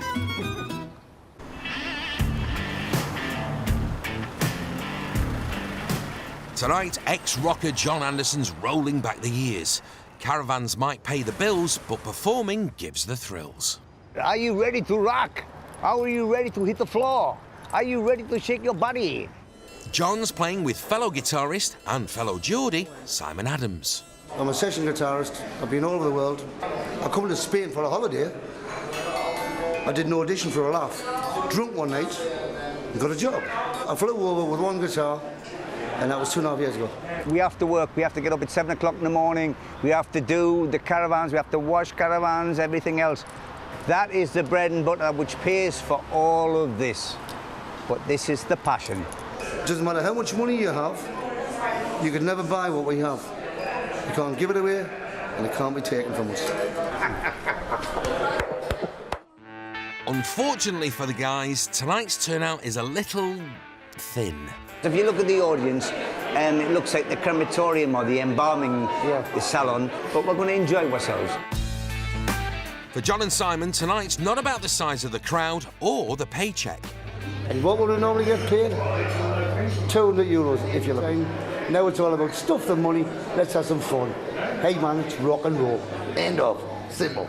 Please put your hands together and welcome Mr. Simon Adams on guitar. It might not be headlining at Glastonbury, but John still gets a kick out of being on stage. And in a place where everyone is chasing a dream and many never achieve it, he's definitely one of the lucky ones. I get a big adrenaline buzz out of walking on the stage. You can take all the booze and all the drink and all the drugs you want to take, but you can't beat that. It's 100% absolutely fabulous. And tonight, at least, the crowd are up and on their feet.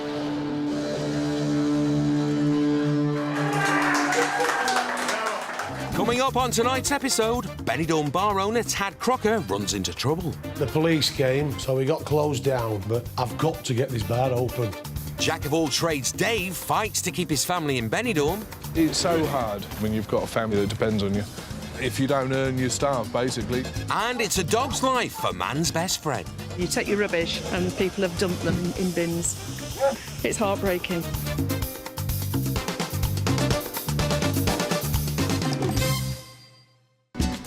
For most Brits in Benidorm, it's all about lazing on the blue flag beaches and living it up on the strip. But for a few 100,000 expats, it's about escaping dreary old Britain for a life in the sun. Many pensioners hit the campsites for cheap living. I'm enjoying myself out here, and the weather's fantastic, and you just can't beat it. But if you need to work and can't speak the lingo, there's only one option. Open a business that caters to other Brits. And the most popular dream is to run your own bar, as it's fair to say we're partial to the odd pint or two. Euro pint? Where can you get a pint for €1? €1 a pint? It's expensive.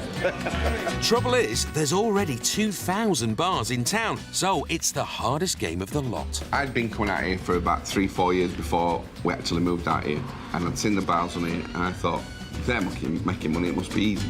It's not. It's a constant struggle for survival, but that doesn't put Dave Dennis off. It's been his dream to run a bar ever since he arrived here from Newbury 9 years ago. The recession had just hit in the UK, and I'd always wanted to live abroad. I thought if I'm going to do it now, so I pretty much sold everything I had, and off I went. He's done a bit of everything since. Rental agent, man with a van, and airport runs for mates. Luxury aircon travel to the airport, and the aircon stopped working. So I have to do manual aircon. Electric windows. God, it's hot. Legally, he can't charge a fee, but his friends can make a donation to petrol. Right, thanks again. That's that job done. And they give me a little thank you towards the petrol.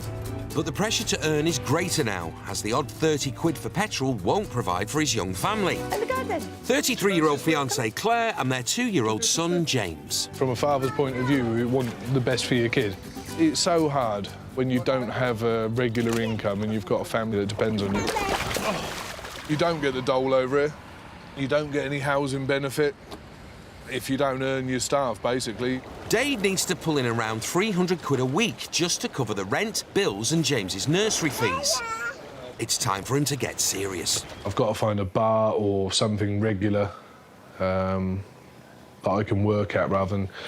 You know, I don't know from one day to the next if I'm going to earn any money or not. It's getting to the point now where if I don't get something regular and secure that, you know, I've got to look at sort of going back to the UK, which is something I really don't want to do. He's found a bar, he just needs to convince his mate and business partner Brian to lend him the cash. It's the right location, this bar always was good, so there's no reason at all why it can't be good.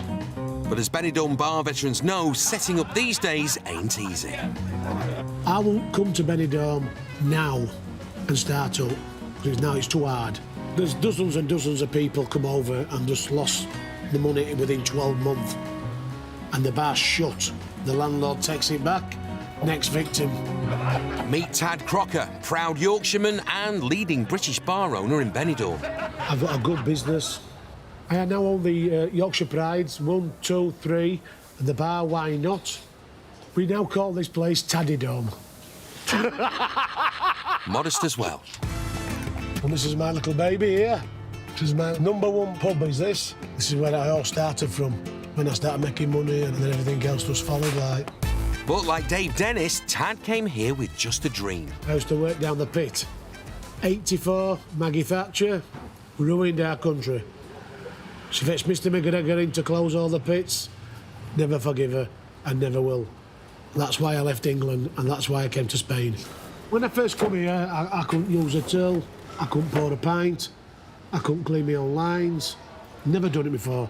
All I know from leaving school, straight down pit. And I've had to learn myself, and I've learnt myself good, I think. Very hard work. This is the things what people don't see, because I do it all myself. And that includes living up to the famous thrifty Yorkshireman stereotype. He never pays full price if he can help it. If I don't do this, the prices will be so high. And I think that's why we're so successful, because I can do this knowing that I'll get all the discounts for the bars, like. Me being a little bit cheeky, I'm always in to seat manager for a bit of discount. Discounts, 16%. That's what you've got to do when you're in this business. Get things as cheap as possible, so I can sell it to you for as cheap as possible. Proud to be a Yorkshireman, and I always get it cheaper, always. Tad's recipe for success in the sun, serving English punters, English food, cooked by English staff. There's a theme here. This is my chef, Stephen. Hi. OK. Nice to see you. He's been here quite a lot of years now. How long is it? 10 years now. 10 years been here with me. I come part-time, just to help him out 1 week, and I'm still here. Yeah. Best food in Benidorm. This is a small one. I couldn't eat a big one. It's all proper chips. It's not frozen, it's proper potatoes. I feel a bit sorry for Spanish, because if they don't learn English, they don't get no work. This is our Mandy. She's the night manager. Hiya. Nice to meet you. I don't speak Spanish at all. You don't need to in Benidorm. Benidorm's England. And workaholic Tad is always on the lookout to make the town more English. I just love working. That's my problem. I'm obsessed with work.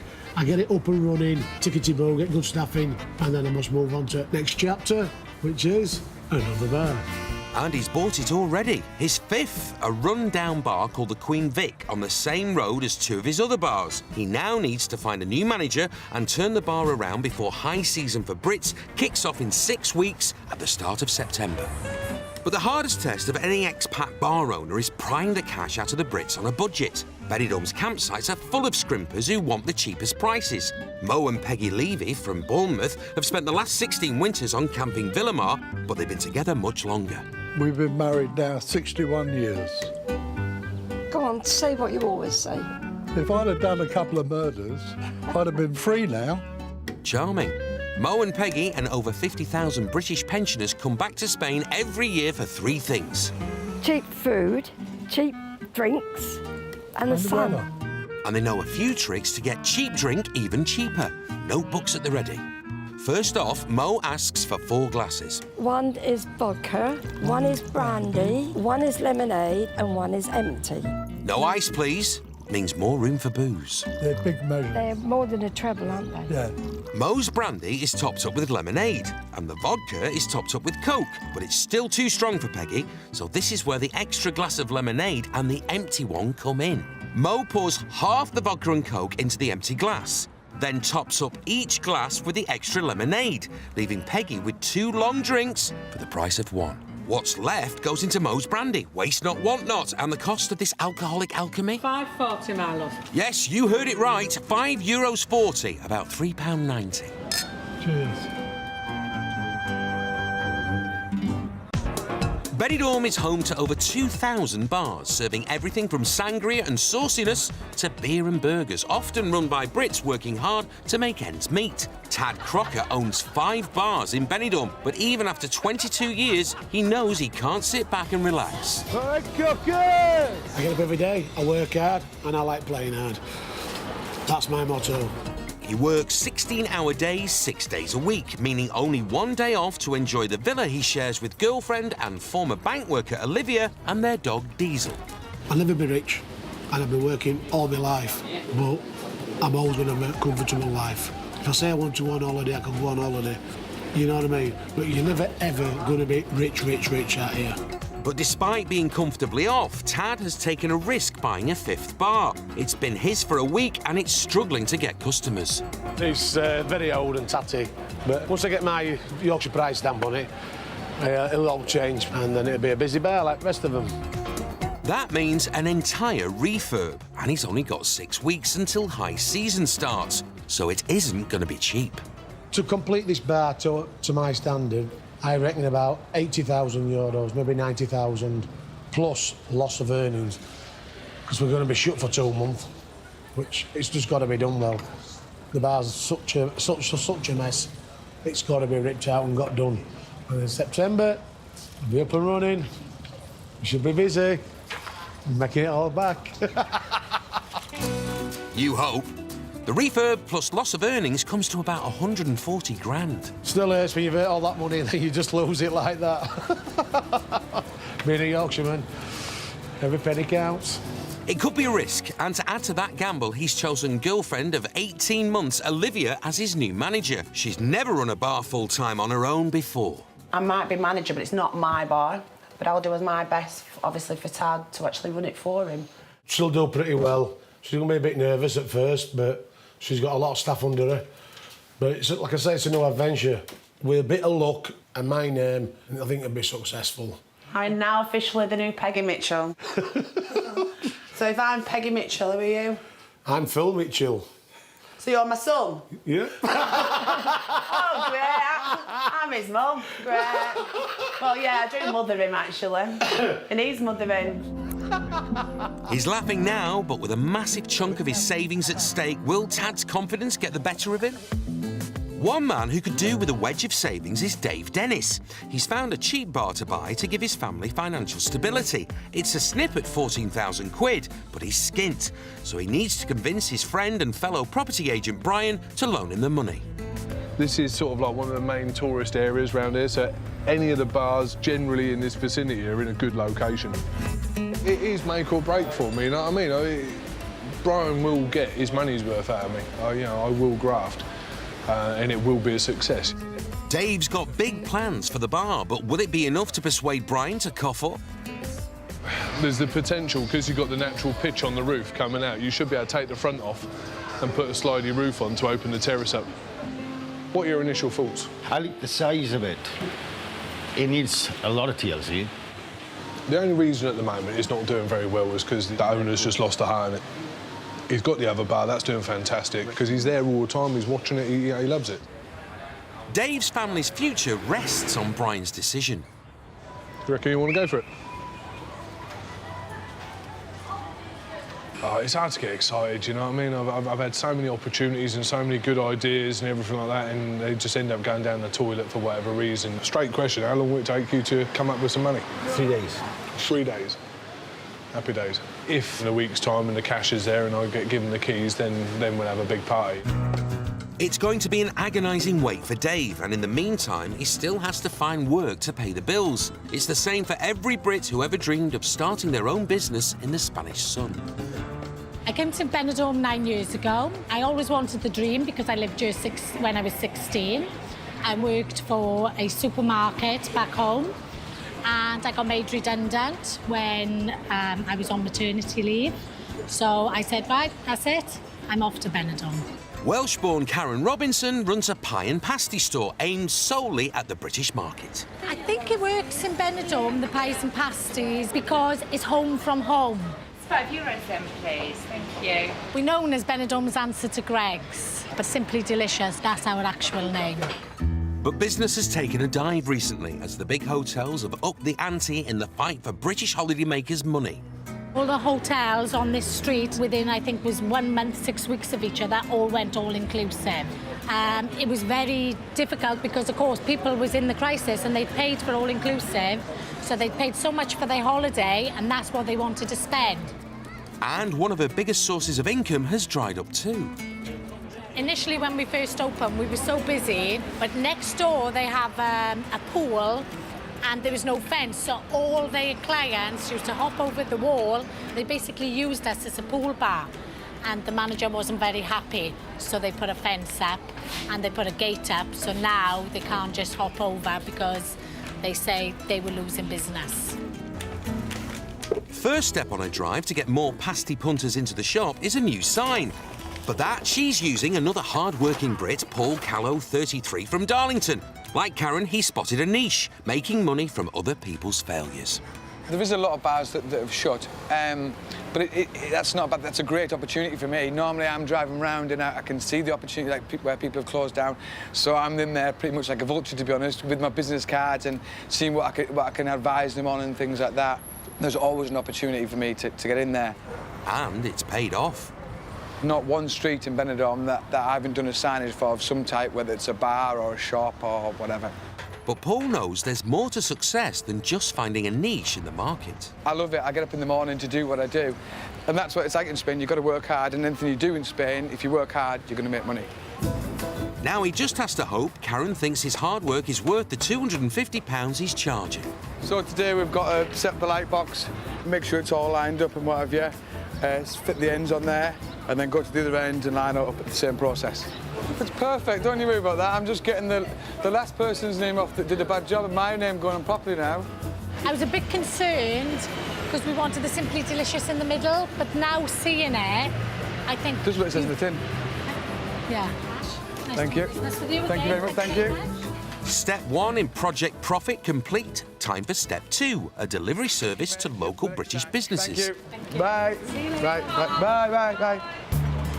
Not everyone has what it takes to keep a business going, like Paul and Karen. For the ones who fail when the savings are gone, it's back to Blighty, leaving nothing but broken dreams. But sometimes that's not all. At Benidorm Dog Shelter, they take in dogs left behind when their owners scarper. It's run by dog-loving volunteers like Donna Sandlin from Lancashire. Come on! I've been here for about just over a year myself. I love it. It's amazing. It's hard to see the dogs and when you're putting them back in the cages, but you get such a good feeling after you finish.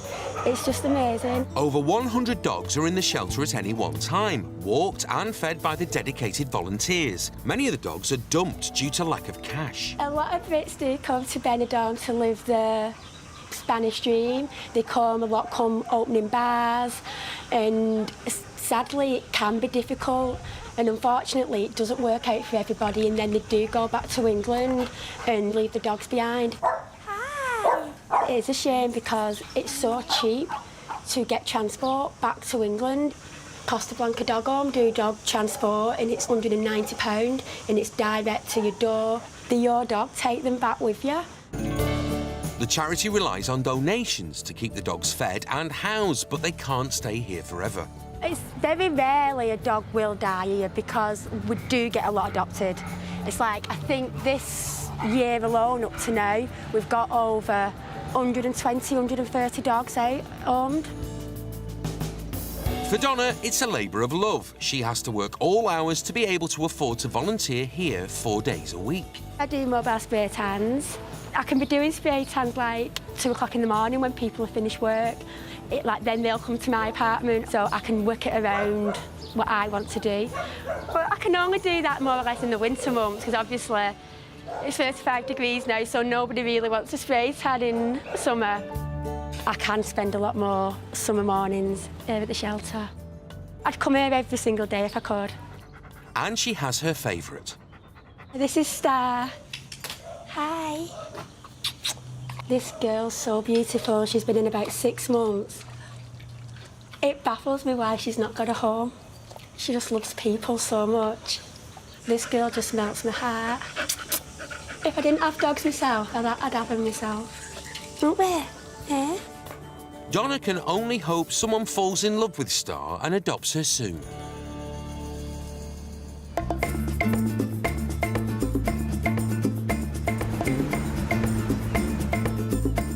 Four weeks after Tad added the ailing Queen Vic pub to his empire, it's time to close up for a full refurb. And girlfriend and manager Olivia can't wait. I'm glad to see these ugly decorations go. Is that full? Can you manage that? Are you sure? You're hurting your back. The heavy lifting's left to Tad and the lads. Put it down, use a step. Because where there's booze, there's brass. Jesus Christ. Oh, absolutely. I'll do it this way. Proper Yorkshireman, waste not, want not. I don't chuck nothing away. Put that into the bar, be used to be gone by tomorrow. The bar is due to shut for 6 weeks. That means no pay for the staff. Tad and Olivia have been giving them extra shifts to cover the layoff, as well as holding back their tips. They'll have this to take and next week's to take as well, which the tips are quite good in here. So it'll be equivalent, possibly, maybe a week's worth. So at least this way, if they've got anything to pay, they'll have the wages and whatever they've saved, plus a little bonus, which will be like the tips. It's brilliant because not a lot of employees would do that. Not a lot of people would do that for you. They just expect you to get onto it, get on with it, and I know if I need anything, I can always come to Tad and Olivia for their help. Hopefully, we'll see them all back here in 6 weeks. I don't get tips, mate. It's disgusting. You're the boss. Keep them employed and everything, and they just don't get no tips at all. It's a hard life, Tad, and it's going to get a lot harder. He can only afford to shut for 6 weeks to turn the Queen Vic around, and for once, he seems a little worried. We'll see how it goes. It's going to cost me a lot of money, and then I've just got to hope it works. Dave Dennis has his own worries. While he waits to find out if he can go face-to-face with Tad in the bar world, he still needs to make £50 a day to cover his rent and bills. First, he's teamed up with friend and fellow property agent Brian to sell an apartment. I mean, the apartments are in need of a reform, hence why they're so cheap. Dave has run Benilets as a side business, renting and selling apartments to expats for 8 years. This one is selling for £90,000, and flogging it could net them both $2,500 in commission, which would go a long way towards buying his dream bar. But after 20 minutes, it's a no-show. It's the big problem with my business is it's not reliable. So it does put a lot of stress on, you know, when you're trying to pay the bills. If I don't rent or sell, then, yeah, I can't pay my rent. With that big payday out of the window, Dave needs any job going. With poor Spanish, he has to rely on other Brits for work and be prepared to do any job. Right, job number 2, pick up some sofas, deliver them. That's one of those fun noises, isn't it? Which bit first? These are friends, so we're doing a drop-off and a pick-up for them. We're charging 50 quid, you know what I mean? So, which, divided between 2 minus petrol, it's not a lot of money. Just like that. It's all about the base, Van loaded and they're off. But on arrival, Dave's bad luck strikes again. No, he's not answering his phone. He's not answering the door. Oh, yeah. No one in. No, we're outside, pushing the buzzer. The place looks well shut up. I've got no problem at all sitting on my ass if I'm getting paid by the hour, but when I'm on a job rate and I want to get the job done and go home. We're due lunch anyway, so ring me when he's there, yeah? A couple of hours and half a cow and chips later, it's finally delivery time. what was supposed to be a quick 20-minute drop-off is now we're 2.5 hours in.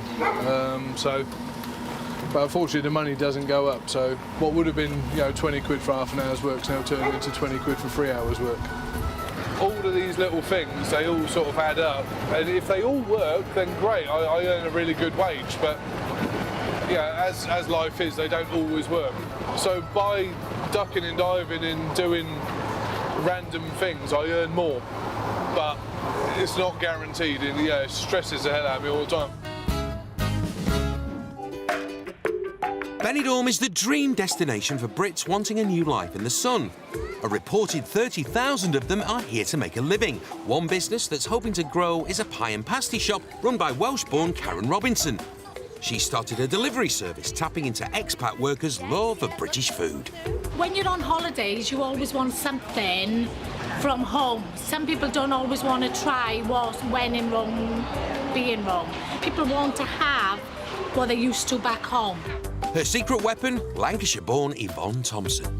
We are getting the basket ready for the deliveries. I go around Alphars, Albier and Benidorm offices and hairdressers and other little shops for the English people abroad. I love my little job, it's good. I love driving around. Oh, look at her, she's getting excited. And there we go, my lovely. What would you like? What flavour? I will have... Oh, Worcester sauce. Thank you very much. Thank you. I miss British food. You have to travel all over to try and get it, so this is nice to have a little snack, a little treat.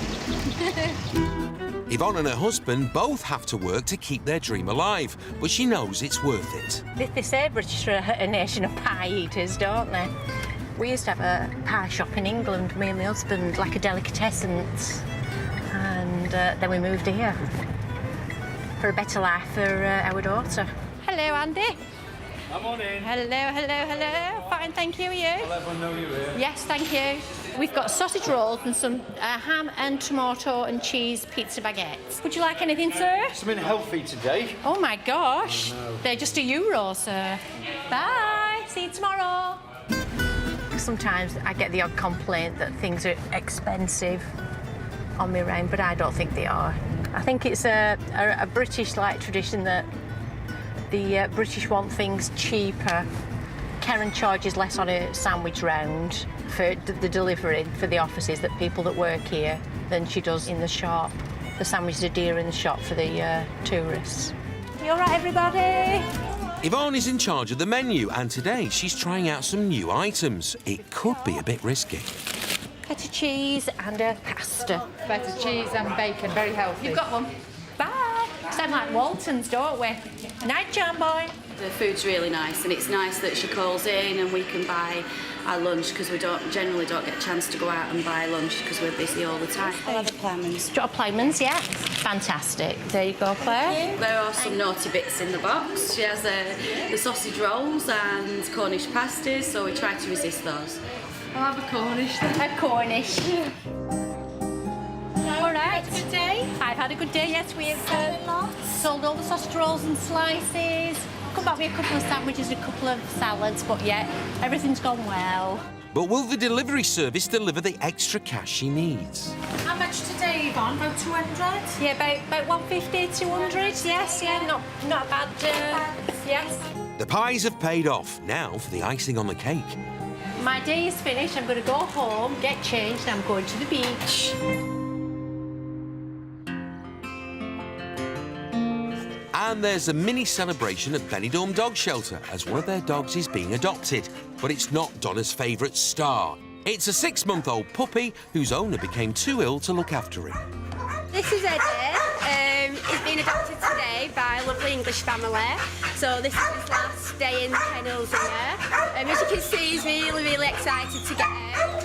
We're all really happy that hopefully we'll never see him again.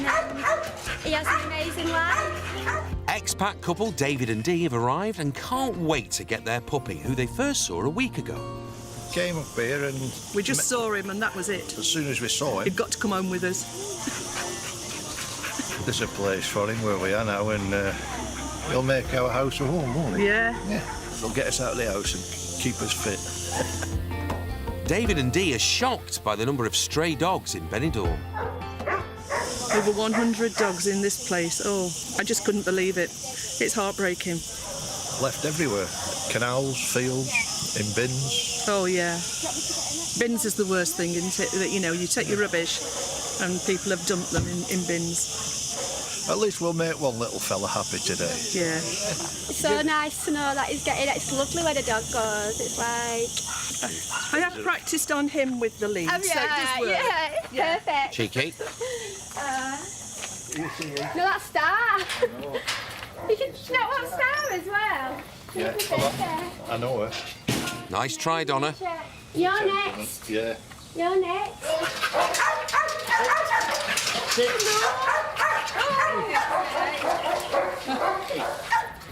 With the leash on and safely in the hands of his new owners, Eddie can start a new life. No, pull. The charity charges an admin fee of £135 that covers blood tests, vet check and a doggy passport. Eddie the dog's got a fresh start, and one person who is waiting for his own is Dave Dennis. While Dave waits to find out if he can get the loan for a new bar, he still has to make ends meet, and once again, he's relying on mates for work. Yeah, so we're just going to go pick up a friend of mine, move some stuff out of his house. Benidorm's latest victim to go back to the UK, unfortunately. Ricky has been a Robbie Williams impersonator for 12 years in Benidorm, but it's not all flashing lights and glamour. Ferocious competition means the pay is low and Ricky's had enough.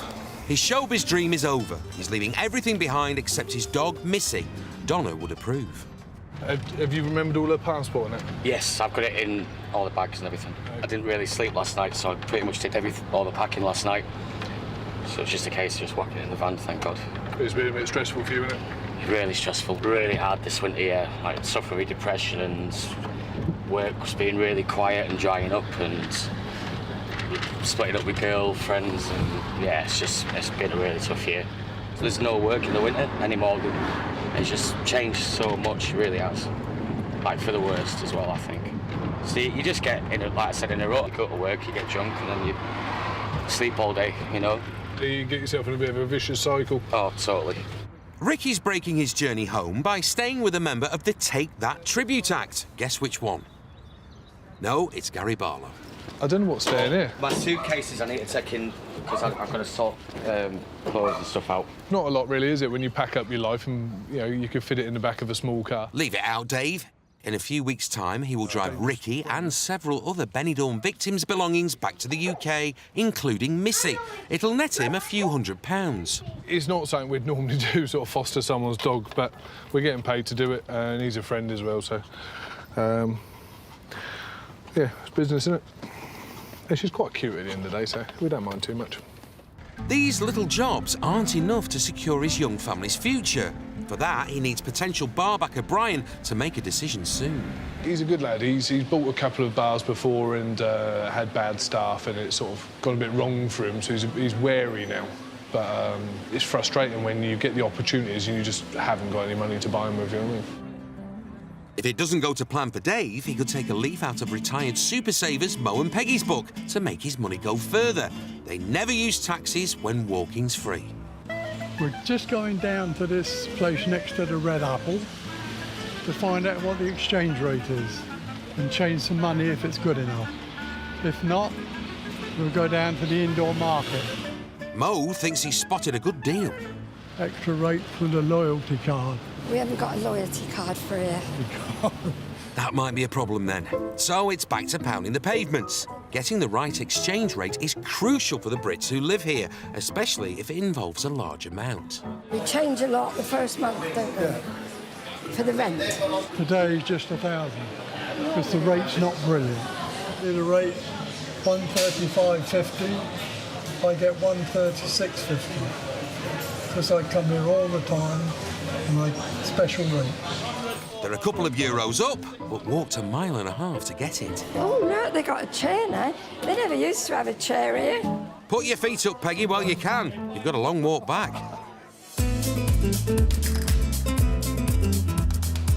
4 weeks after Tad closed the underperforming Queen Vic for a refurb, his worries have materialised. There's a major problem. Because we've had this put here, that's why they've closed us down. The local council have ordered Tad to stop the building work immediately. His lack of Spanish means he's not read the new rules and regulations. In August, we were well on course for opening up. Then the police came, told us we're not allowed to work in August because it's Spanish national holidays, all August. So we got closed down. Then we started work again in September. Then the police came and said, we can't do no more work now because we need an architect now to draw some plans. So now we stood again. It's like waiting for Christmas over here. They've already got one speed and that's very slow. We're in their country and we've got to go by their rules. The unexpected delay is exactly what he didn't want, and it's costing him 10 grand a week. It's a nightmare for everyone. Well, with this being closed, obviously the staff are losing money because they're not working, but I must be losing maybe 2,000 a day. But I've got to get this bar open. People rely on me for work. I've told them beginning of September, obviously, as we speak now, we're still closed. So they're out of work. I'm feeling sorry for them.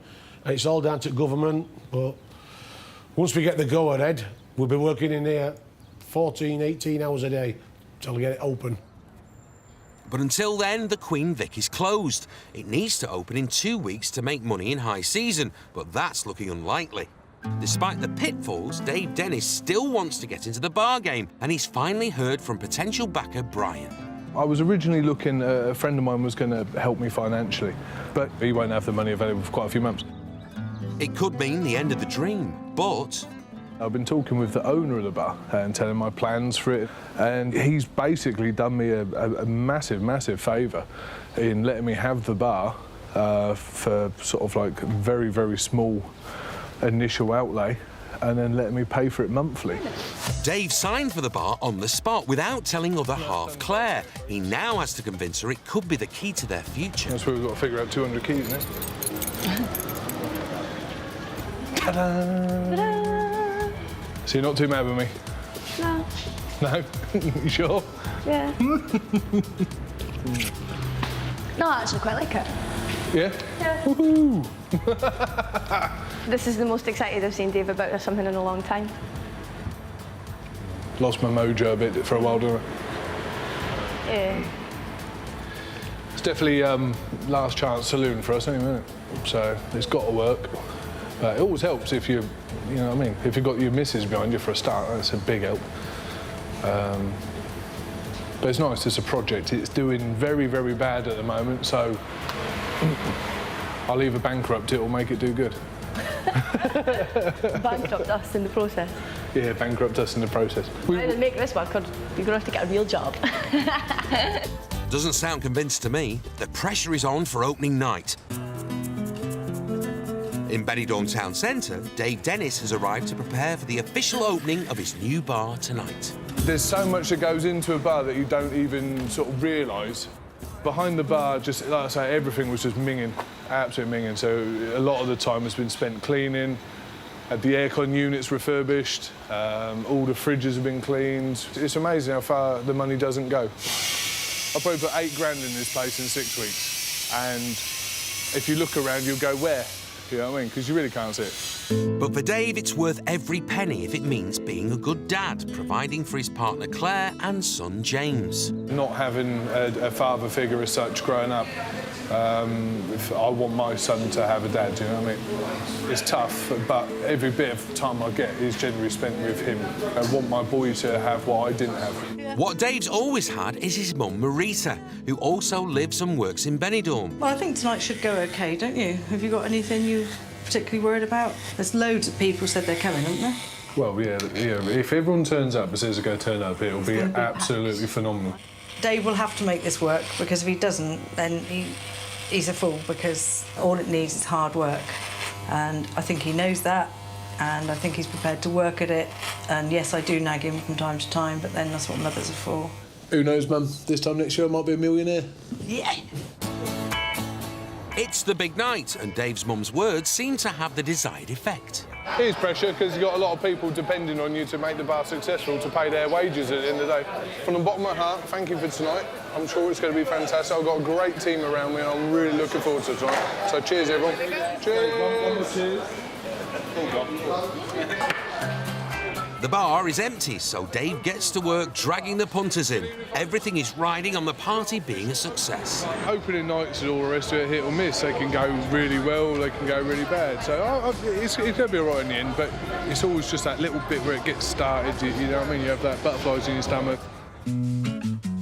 Give it me, I'll fold it on the table. While Dave strives to stay in Benidorm, penny-pinching pensioners Mo and Peggy are heading back to Blighty, just as the super-hot summer season starts. The heat has been terrible this last month, so I'll be glad to get back to cooler weather. To save a few quid, they always clear out the fridge. Here we are. Ham and cheese. We do a few rolls for eating when we get to the airport. And the drinks cabinet, naughty. And to save even more cash, it's hand luggage only. Obs. 20 kilos. No, 10. They don't weigh now. Ryanair EasyJet did. Glad we got that one sorted. So, taxi to the airport? Of course not. They take the bus. Hurry up, Peggy. So it's goodbye to Benidorm. Adios. Bournemouth, here we come.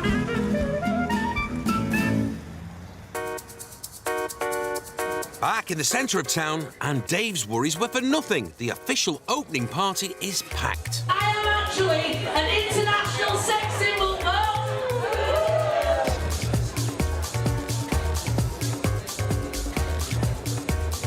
It's going really well. I mean, I'm pot washing, so if you run out of glasses, it's got to be a good sign. The night has been a success, and it finally looks like Dave might have a steady income. Maybe. Blown away, blown away. Couldn't have wanted more. Absolutely fantastic. If tonight's an indication of the future, then my son will be all right. So he'll get to continue living the dream in the sun. Dave is starting the high season with a blast, but round the corner at the Queen Vic, it's a completely different story. The latest addition to Tad's empire is still unfinished and losing $1.50 a day. I should be opening tonight. This will be grand opening. As you can see, we're nowhere near. I should be like that bar across the road now. All flashing lights, full of people. Obviously, with the town hall being like they are, we're still closed. We've lost a full month's take-ins, and it's rather bad like. Nothing's going on, and obviously my frustration is I want to get into work and obviously get what everybody else has got, which is, if you can hear outside in the background, everyone's busy. The Queen Vic should be paying back the 60 grand refurb costs, but Tad's other bars are taking the strain instead. It's just maddening that this is height at summer and we should be making loads of money now. And as you can see, we haven't even got any power on. It's just crazy. They're losing taxes and we can't employ nobody. Just for silly little things. In the battle between Yorkshire and Spain, Spain is winning. It looks like Tad's big gamble hasn't paid off. Coming up, a house without love is not a home. I have the most amazing lifestyle. There is only one thing missing in my life. I want to find love. A caravan without aircon is a nightmare. A nap in the afternoon, forget about it. You just wake up in a puddle of sweat. And a job without time off is a potential killer. Maybe a job share would be a good option, but you can't carry on like this. In the last year, Spain has attracted a record 15 million plus British tourists, all heading for the beaches and bars and, of course, the guaranteed sunshine. In Benidorm, most tourists stay in one of the hundreds of hotels on the coast. In fact, aside from London and Paris, there are more hotel rooms here than anywhere in Europe. But if you've decided to up sticks and make Benidorm your home, a caravan park is many people's first and sometimes last step on their property ladder. I took a funeral plan out, so I'm here for the duration now. You don't often see 12-foot double-glazed doors. A proper ceiling instead of cloth. When you want to fill your kettle, that comes up, and you can hold the shower and you can shower yourself down. And you just put that back in there and it becomes a sink again. Now, you see, I would call this a tent with clothes. And I call it the walk-in wardrobe. Camping Villamar is the biggest site, with over 1,400 caravans, mostly filled by Brits, looking for a cheap way to live full-time. For around £3,000 a year, they get a pitch for their caravan, pools, sports facilities and a clubhouse. It's run by entertainment's officer, Graeme Happy Days Bolan. All right, happy days. Happy days out, Damien, how are you? Yeah. Happy days out, kid. And no-nonsense Dutch campsite manager, Johan de Groot, who has been here since it opened 13 years ago. The rules are there, of course, to keep order. Mr. Groot's been here since day one. Morning. When people behave all right, there's no problem. I only have to act to keep the people in line. Let's put it that way. You can imagine how many friends he's made over the years, can't you? If not everybody is doing what he wants, and that's not possible. Some people, when they see him, they're frightened of him. He's got this fear factor about him. Morning. Can you remove the... Yeah, going out on it then. Yes. All right. Thank you. He's unique in his own way. And he's very, very proud of his kingdom. Of course, I'm the authority here. Morning. I want to have it neat, and that's one of the strongest points of the campsite. Keep it clean, tidy.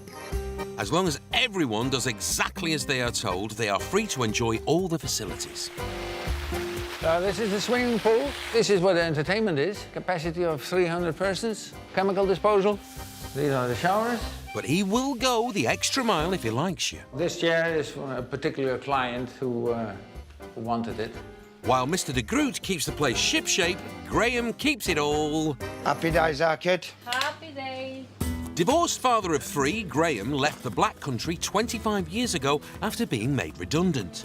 I came out here then on a holiday, just a quick break, and I just decided to move here. You know, I fell in love with the place. After a month, I thought, what am I going to do? I've got to make money. He did all sorts of odd jobs to keep the Benidorm dream alive, until a local karaoke bar's compere was ill on Christmas Eve and he stepped in. They said, but you only know one song. You can't sing Kingston Town 5 times in one night. I said, well, we'll have to have a go. Somebody's got to do it. So anyway, even the guy who was supposed to dress up as Santa Claus, he never bothered turning up either. So I ended up being Santa and a karaoke presenter. Graeme's versatility paid off when the Camping Villamar job came up, and he's been entertaining the Brits here ever since. How's it going, lads? All right. Happy days. Villamar is home for Graeme now, and this is his very own permanently parked palatial palace. Going back about 10 years ago, and we decided to make it more like a home, you know. You got your cooker, your fridge freezer, you got your TV, you got the biggest settee in Benidorm, and that's it. You don't spend a lot of time in here, whether you work here or not. You know, you'll be sat on your patio. Most of the time, I'll get here and I can switch off and do the things that I want to do, you know, and relax. But all caravans aren't created equally. For Scouse singer Eddie, over the road at Camping Benidorm, things are a little more basic. €500 for a caravan. Doesn't everyone like a bargain? Yummy beans on toast. Not the most glamorous accommodation, but cheap, and with only enough cash for a month, he needed to get out on the streets looking for work. With Benidorm, it's round the clock. You know, the bars and stuff, they're looking for entertainment during the day and during the night. Eddie's got a gig at Camping Villamar from Graeme. The music choice is brilliant. So far, so good. He's pulled in a few more gigs since, and he's tried his best to settle into campsite life. You have these large bottles, and then out of there into the smaller bottle. And it's cold when it comes out the fridge. But with Benidorm suffering from a heat wave, caravan life is beginning to get to him. This is like a greenhouse effect here. If it wasn't so hot, I'd be really enjoying it. Not to mention the lack of space. It starts getting real uncomfortable, like claustrophobic. I keep banging my elbows and stuff in there as well, and my head coming out the door. Must have banged my head about 6 times. It's like, duh, when are you going to learn? Something needs to change, as camping life is clearly not for Eddie. But without much cash coming in, he doesn't think he can afford an apartment yet. Although Essex-born estate agent Amanda Penalver might have some good news. Sometimes people that have been on the caravan sites for a while decide they want something more permanent, structurally slightly more sound, because caravans can get very hot in the summer, but ground rent for a caravan can be around about €5,000, and the rental for an apartment can be about €400 a month. So realistically, there's no difference, or very little. Today, Amanda's showing expats Peter and Patricia from Carlisle around a 2-bedroom apartment that's up for sale. The asking price for this apartment is €165,000. It's a 2-bedroom unit, quite a large terrace, but we are literally 150 metres from Levante Beach, and the quality of the property, it's first class. Yeah, I like it, yeah. Another quick look. Please do.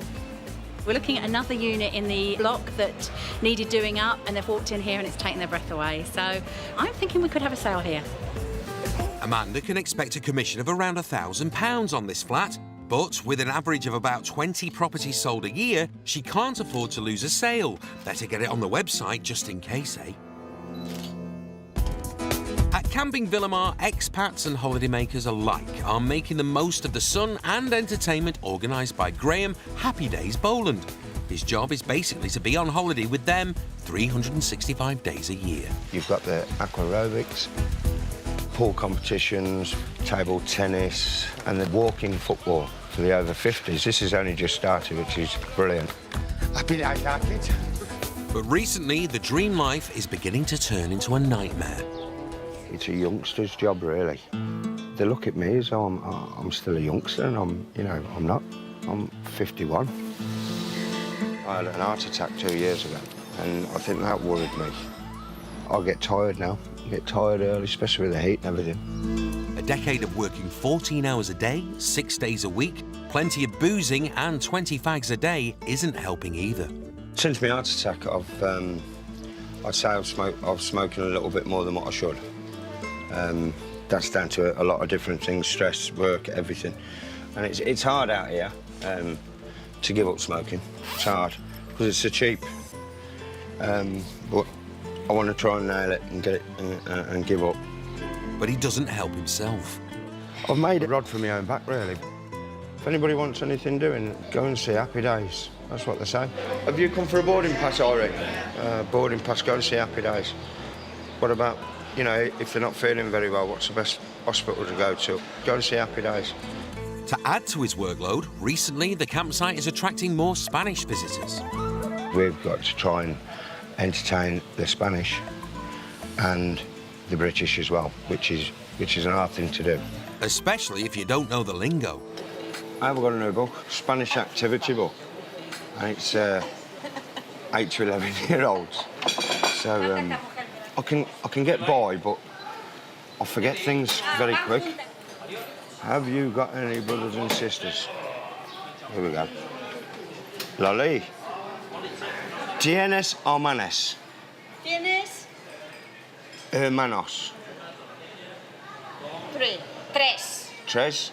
Tres hermanos. Tres, sí? Bueno, uno muerto, Dad. Ah. Ahora dos. Happy Days. Well, not for Lolly.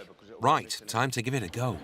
Almundo, the problem or the Wi-Fi, the restaurante. Gracias. Hey, that weren't bad, that Spanish. It's that book, 8 to 11-year-olds.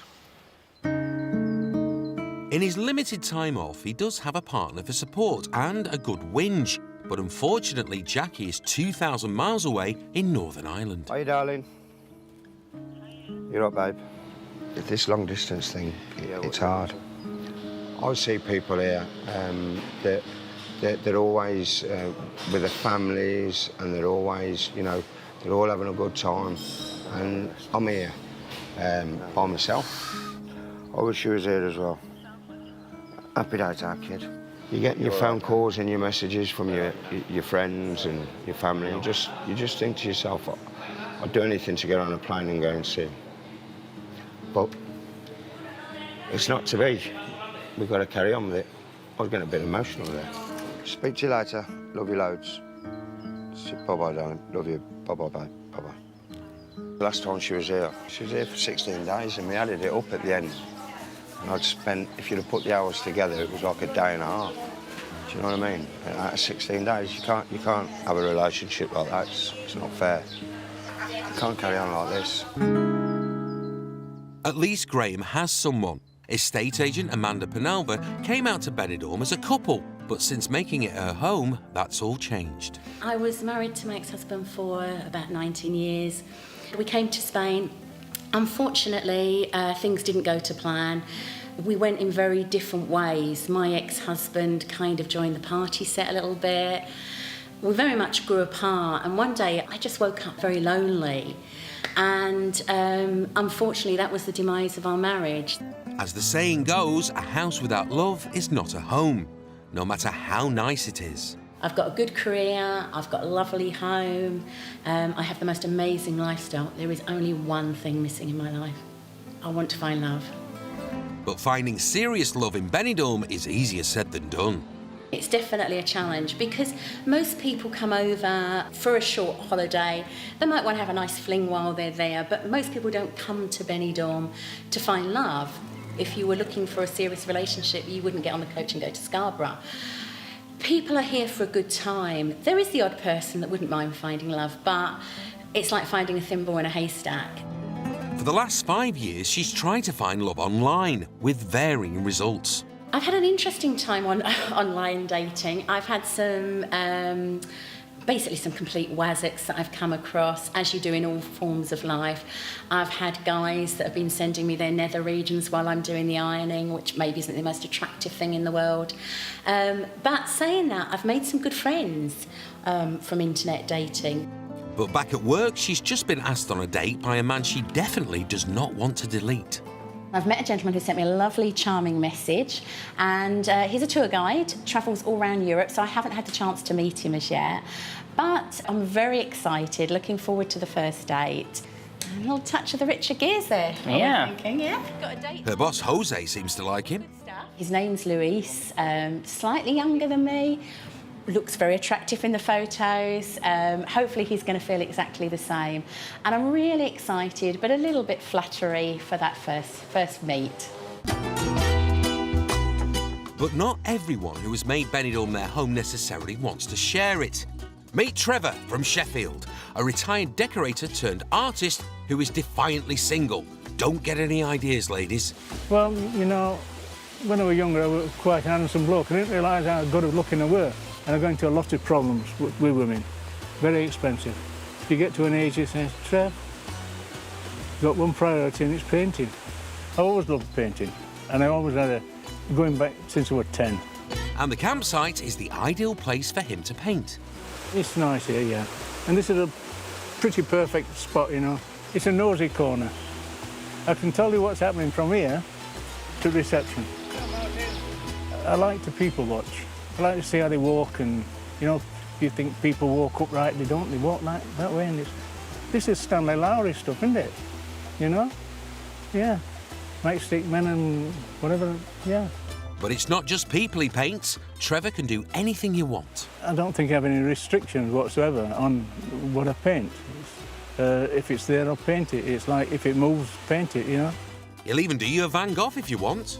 I do copy a lot of artists' work. I think I can improve Van Gogh's paintings, you know, and it looks just like it. I'm a good copier. Modest too. Trevor adds to his pension by selling his work, but only if you come to him. If you go to a market, you have to pay a stall fee, and it's all effort. I don't want that. This has got me into a leisurely way, which it suits my mentality. And this one, without a frame, I'd probably sell it for about €45. These days, he's getting into recycled art. Painting on Caravan doors, basically. I find it's a good medium to work on. And people deliver, you know, when they strip the caravans out, take the doors off. I bet Van Gogh didn't wait for a door to be dropped off so he could paint, but Trevor's in no rush. Well, he's better than him anyway. Unlike Trevor, musician Eddie is desperate to swap his caravan for bricks and mortar. For that, he needs to save some cash, and he's heard of a top money-saving idea. Fresh spring mountain water. He got the tip from his dad, Edward, who's lived out here for years. I've been up here about a dozen times, and you can get as much as you want. You can get plumbed in on the site. I think you pay €20 a month water charge for it, so it's another way of saving money. I mean, it probably costs a couple of euros in petrol, but if you take 5 bottles with you and you're getting like 40 litres of it. I got a bottle of water on the beach first day I was here, a little half-litre bottle, and that cost me €2. I don't know how much 40 litres it cost in the shops. It all adds up. Oh, no. Unless you take the wrong road. Oh, that kind of defeats the purpose, doesn't it? Getting water on the cheap. After paying a 60p toll, an hour of constant driving, and unsuccessfully asking the locals for help... Hola, looking for the water spring. Agua. Aqua. Agua. I think it's up here. Probably foreign. Eventually they arrive. Not quite what Eddie imagined. I was expecting it, you know, to be kind of on the mountain with a stream of water coming down over the rocks and things like that. Just a little pipe coming out the wall. If Eddie could read Spanish, he'd know that the sign says the water isn't guaranteed safe for drinking, but it's free, sort of. We'll have to be wary of that toll road next time I come up here. Yeah, you just took the wrong road, didn't you? It's not the paying the 85 cents, it's the petrol. Well, hopefully it was worth the effort. Lost me a couple of weeks, really. I mean, how tight can you get? You said it, Eddie. He's not saved anywhere near enough to bother giving estate agent Amanda Penalva a call. She's taken the day off anyway for a big date with Louise. But first things first, Hepburn's salon for a makeover with fellow singleton and expat Debbie. Hello, Amanda. How are you doing? I'm okay, are you? Yeah, I'm okay. A little bit butterfly-ish, a little bit nervous, ready for the big date, but... Oh, right, okay then. I'm ready to be pampered. Oh, how did you meet him then? On the internet. Really? Yeah. I'd be scared to death to go on one of them. Oh, no, as long as you do it safely, it's totally fine. You've just got to be really, really careful what you do. I would be the one who would meet somebody online and he'd be the ugliest, the fattest, the horriblest person in the world. And I would be the one who will get chopped up in the box, never to be seen. Yeah, thanks for that, Debbie. Moving on. What sort of look do you want? Do you want to come and get me look, or do you want a casual look, or do you want... Oh, I think a bit of come and get me's got to be done, isn't it? Really? I'm totally in your hands, Debbie.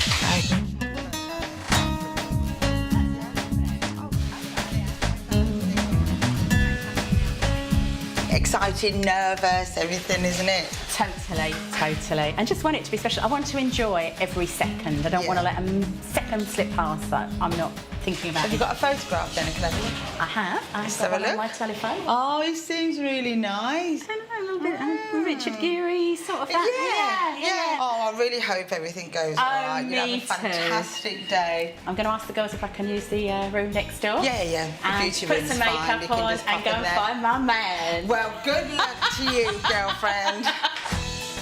I just hope he really enjoys my company as well. I want to get to know him a bit, and I just want to look forward to the next date. But I'm going to enjoy every moment of it. Amanda might be hoping for love, but back at Camping Villamar, Graeme is waiting for his. After 2 months apart, his girlfriend Jackie is flying in from Belfast tonight. Tonight's the night, isn't it? Jackie's coming tonight. So, looking forward to that. So, she should be here in about another 2 hours. So, get Ollie Moores on, and then Jackie will be in, and happy days. But before that kicks in, he's 12 hours into his working day and the stress isn't letting up. Ollie Moore's tribute act, John Paul, is nowhere to be seen. Hiya, John. Where are you, mate? You're on your way? How long? No, panicking because it's 5 to 10. Happy days. Speak in a minute to that. It's very important on a Friday night because we've got a big crowd and there are a lot. I'd say 90% have come to see him. So if anything was to have gone drastic in the last 10-15 minutes, I've got to go out there and tell them that he's not turning up. They're not bothered about him. It's me that's going to get it. Ollie Moores. He's a troublemaker, isn't he? Oh, Graeme. Right then, listen, before you go out there, just say sorry about this. I've had a problem with my car. Things go from bad to worse for Graeme. Now the equipment isn't working, and if it's not fixed soon, his dicky ticker might skip a beat, and that's the last thing heart patient Graeme needs. We do apologise for the little bit of delay that we've had, but we've had 1 or 2 problems. So now we are going into the world of Caravan. Will you please show your appreciation and put your hands together for John Paul Jones and his fabulous tribute to Mr. Ollie Moores, ladies and gentlemen. Hard as he tries, Graeme never quite manages to please all the punters. We've got a problem with the noise level. We're getting 1 or 2 people complaining about the noise. So we've got to respect the campers that don't come out. You know what I mean? But as you can see, when there's 2 or 3 complaints and you've got all these people here, we've still got to give and take a little bit, you know? There we go. Once again, ladies and gentlemen, will you please show your appreciation for the fabulous John Paul Jones and his brilliant tribute to the one and only Mr. Ollie Mears, ladies and gentlemen. Gig done, 14-hour shift finished. It's time to see Jackie. Hi, babe. Hiya. Right. Jackie's finally here, so it's happy days now. Been a long time coming. It has, hasn't it? Yeah, so sun, sea and wine. Time. And happy days. And happy days. Love you. And relax. All right, enough. You two, get a caravan.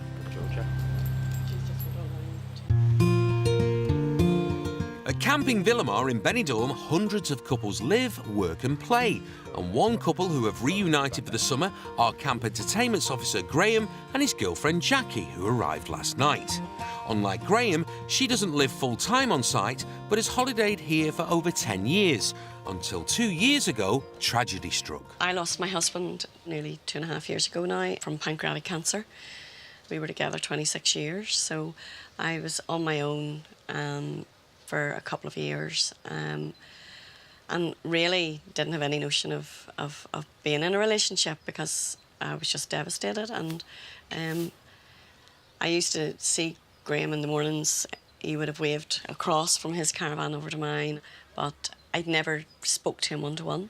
And then I was on Facebook one night because I couldn't sleep, and he said to me, sure, come over for a coffee. And I spoke to him one-to-one, and just thought, you know, he's a really nice guy. And then we started to talk a bit more, and things happened.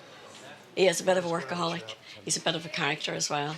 Well loved on the campsite by all, and everybody knows Happy Days. Happy days, our kid. Everybody calls him Happy Days, and I call him Graeme. I don't call him Happy Days. Since his recent heart attack, Graeme has to keep a daily eye on his health. The blood pressure is going high again, and that was down to the stress, the heat, a bit of everything really. So it's 154/85.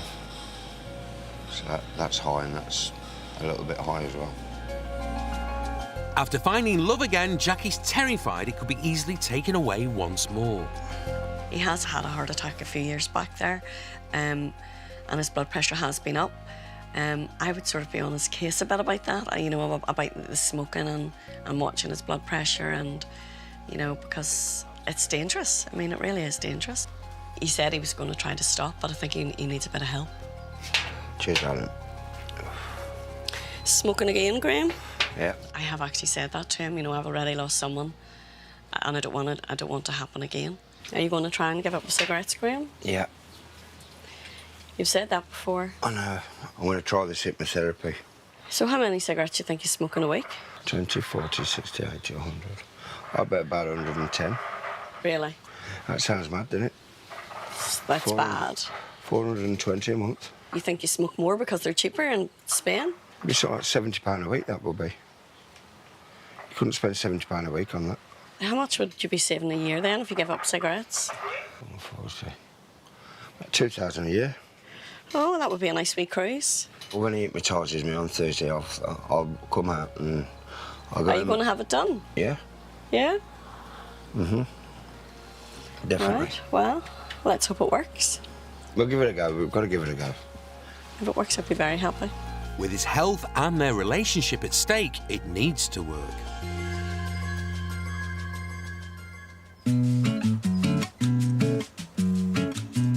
Back at Trevor the painter's caravan, he's got no such worries. He's even got something to paint.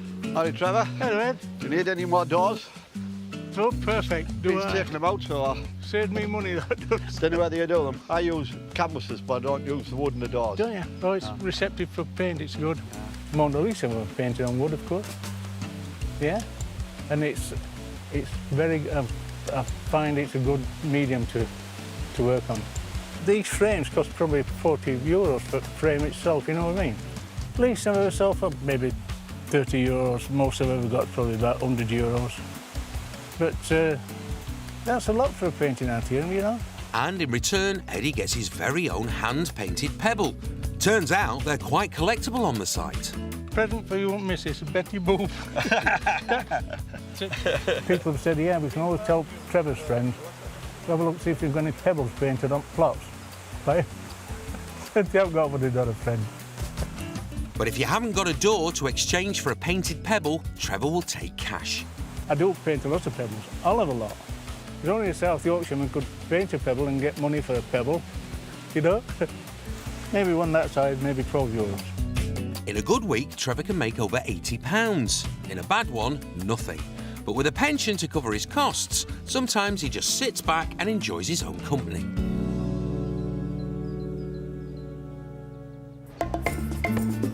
But not everyone who lives in Benidorm is happy on their own, and Singleton estate agent Amanda is doing something about it.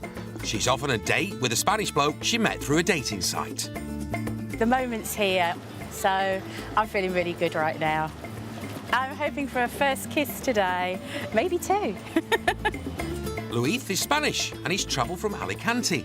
He's a tour guide and his English is fluent. Good start. You look amazing. Thank How you doing? Very good, and you? Yeah, perfect. Good journey. Well, welcome to my world. Welcome to Benidorm. Yeah, beautiful, yeah. Very nice dressing. Thank you. You old charmer, Luis. Have you been to the whole of Benidorm, or have you always come here? Not really. Not really. No? Oh, because it's actually a really big place and quite diverse. We're just on the borders here of the British and the foreign zone, but also you've got the old town, which is so Spanish, you don't hear a British voice, and that's great. He's not here to buy a flat, Amanda. Try another tack. Have you ever had Yorkshire puddings?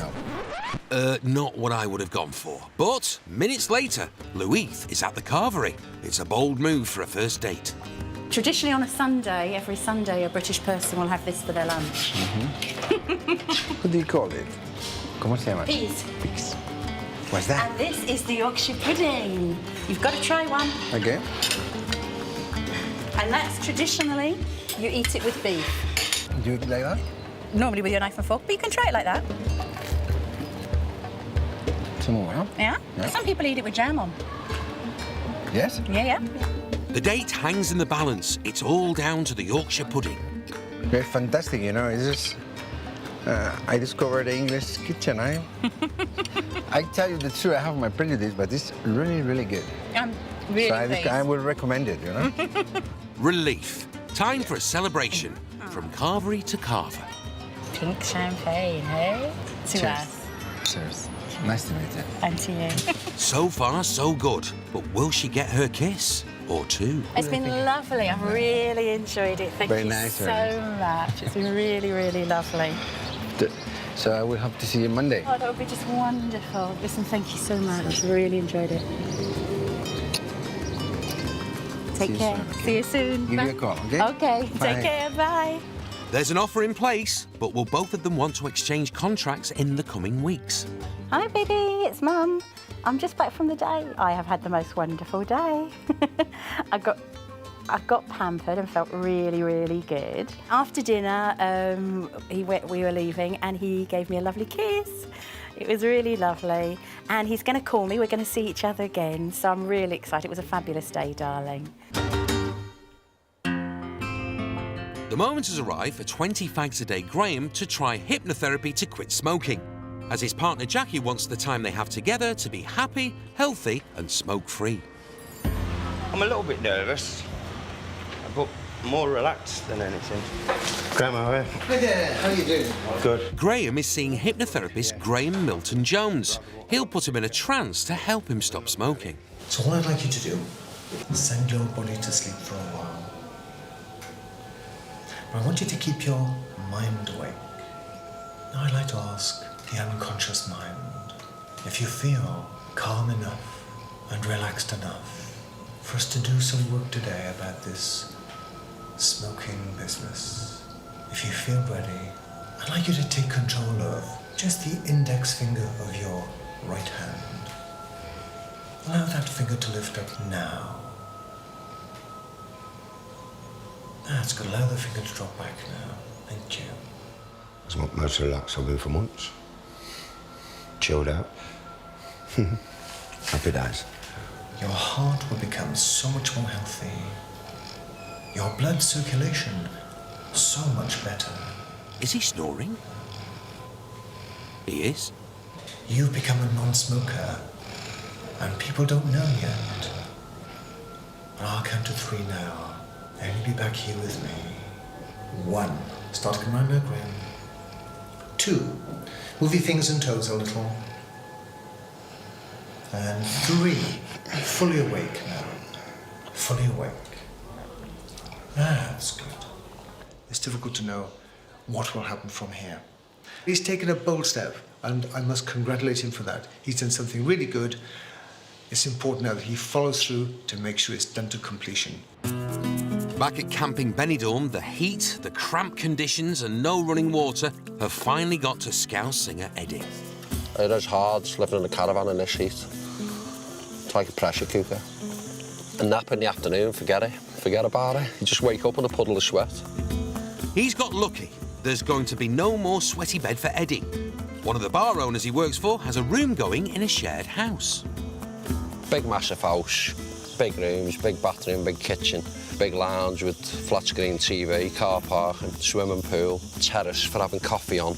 The rent's about 1/3 less than on the site, so it's a no-brainer really. He's even flogged the caravan, and his campsite neighbour Chris is helping get it off the site. So, do you think it's a good idea to get all of this out? Well, outside? if we've got to take it down, yeah. Yeah, that's what I thought. So, You're not very well prepared for this, Edward, are you? No. What's wrong with that? Just disconnect the gas pump. This thing here? Oh, for God's sake. That was easy enough, wasn't it? Yeah, it was for you, wasn't it? It was for you. All Eddie's belongings have been sold, binned or returned to the dump where he found them. If someone wants something, they'll go up the dump and have a look. And they go, oh, I like that. That'll do in my back garden or whatever, and take it. I got them chairs from there. So I didn't have any chairs outside here, so I got them off the dump. So obviously someone else didn't want them, and I did. But now they're going back to the dump, and someone else might want them. As a total novice, Eddie is relying on his mate and neighbour Chris to do all of the work. Yeah. And after all that, he's left his bag in the caravan. Do you need it now? Yeah. Aren't you going to break the... Careful, Eddie, there's no supports on the back end. Whoa! Don't think he's cut out for campsite living. Laugh, I know that. Come on. I told you I'd tip over, didn't I? Right. And after only 6 weeks on the site, all trace of Eddie is gone. Well, almost. Well, bye-bye, Camp Benidorm. It's been good, but I'm off to cooler accommodation. But it's been good to me. But he's not moving far. His new room is in a proper house just round the corner. All this space. I can turn around without banging my elbows. Table out here, big brolly. Sit out here, drinking coffee. Looking over the mountains, catching the breeze. Doesn't get much better, really, does it? But it's not goodbye to camping Benidorm. Just see you in a bit. Where them buildings are on the hills, well, camping Benidorm is kind of halfway between them and here. It's only down the road, so still stay in touch with everybody, call in the bar for a drink. Be cheeky with everyone, because I'm not living on site and it doesn't matter if I upset anyone. Charming. As long as you're OK then, Eddie. At Camping Villamar, Graeme Happy Days Boland is still on a mission to relax, work less and get fit. Girlfriend Jackie now back in Northern Ireland, he's having to find new ways to de-stress, and by checking out the Keep Fit, he can call it work. I promised the guys that I'm going to go to Tai Chi, which is good for your heart and for your stress, which I need at the moment, because I'm a little bit stressed out, so we'll see how it goes.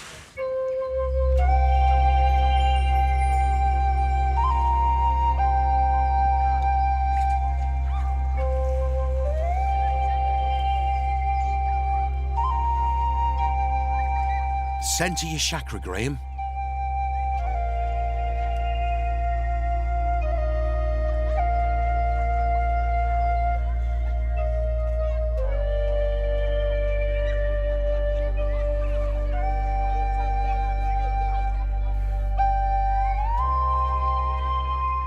I couldn't concentrate halfway through because the moves were going too much for me. Feel your life force. Not sure if that's a move. I thought I was going to get drop kicked into the swimming pool there by the lady next door to me, Edna. Do you know the funniest thing is I've just been relaxed for an hour. I'm now about to go in there and walk around and I'm going to get stressed again, I can see it. Because that's part of the job, isn't it? That's what I love about it, the stress.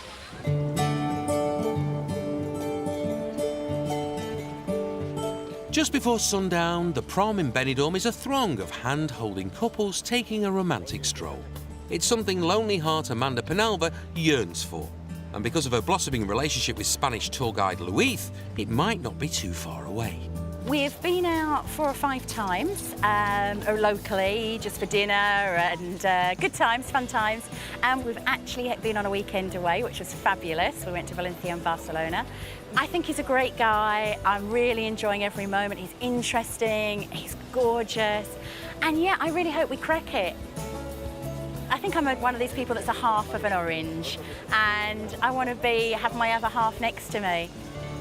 It's early days, and I can't predict what the future will bring. It is in the lap of the gods. Could he be my perfect man? Very maybe.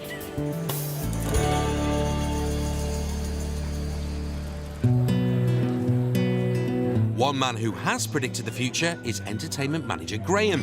His work stress is back with a vengeance. Eddie is playing a gig tonight and things aren't going to plan. There's only me here to do the both, so I have to do the bingo. I'll get out with the people checking the things, checking the tickets, and then what happens is I've got to rush out of there and come up here and set all this up ready for the artist. I've got to do it quickly, otherwise half of these will just go. This should be set up already. The cable should be in, the main should be here, lights should be on, so you've got a bit of light to work with, but nothing, you know. So it wouldn't surprise me if I ended up singing in the dark. I've asked the bar staff not to put the TV on, the football on this TV, because you'll get somebody sat there. I'm going to have to explain to them, if you want to watch football, you're going to have to go on the TV over there, which causes a bit of friction. Happy days, that kid. It's the last thing he needs. As you know, before I was trying to cut down on the hours, on the days, but it hasn't worked out. It just hasn't worked out. Finally, Eddie starts his set and the crowd love it, but it's never that simple for Graeme. A feud between his artist and the bar staff could be disastrous. Right, I've got to lower this down a little bit. Yeah. Get some etiquette, mate. What happened in there then? I came out the back, switched stuff off, and then when I come back in, a couple of the customers come up to me and said that one of the waiters had come up and gone like that. Right up to my face, he went, turn it down now, while I was singing. There's a lot at stake. It's not every day Graeme finds an artist he can rely on. I've got a funny feeling they've got it in for him, but he's kept the crowd in here tonight, and the crowd have enjoyed him. They've asked him to go on for more. So, for me, it's value for money. But with Eddie's Benidorm career blossoming, he can start to pick and choose. Tonight's events are the final straw at Villamar. I'm glad to be out of it, and I'm kind of disappointed at myself for letting them get the better of me. So I'm not happy about that, but I'm happy I don't have to go through that stress anymore. It's been another bad night for Graeme. I really don't know how long I'm going to last. My heart says one thing and my head says the other, so if I look in that room now, everybody is sat there with couples, and man, wives, boyfriends, girlfriends, whatever, and they've got somebody to go back to. I've got nobody. Jackie was here for the summer, but she very rarely seen me, and the thing is, people have actually said to me, Graeme, you're going to end up very, very sad and a lonely man, because you give everything to Villamar. I love Villamar, I've given up so much for Villamar, but when somebody says that to you, it makes you think. But with a busy year ahead, for now, Graeme will just have to soldier on. Happy days. Next time on Bargain Loving Brits in the Sun, Charity Day frustrations for a Benidorm business owner. I suspect somebody has complained because we're having fun. An ambitious new venture for a restaurant owner. An Indian opening an Italian restaurant, taking a lot of balls. And a pensioner takes the plunge.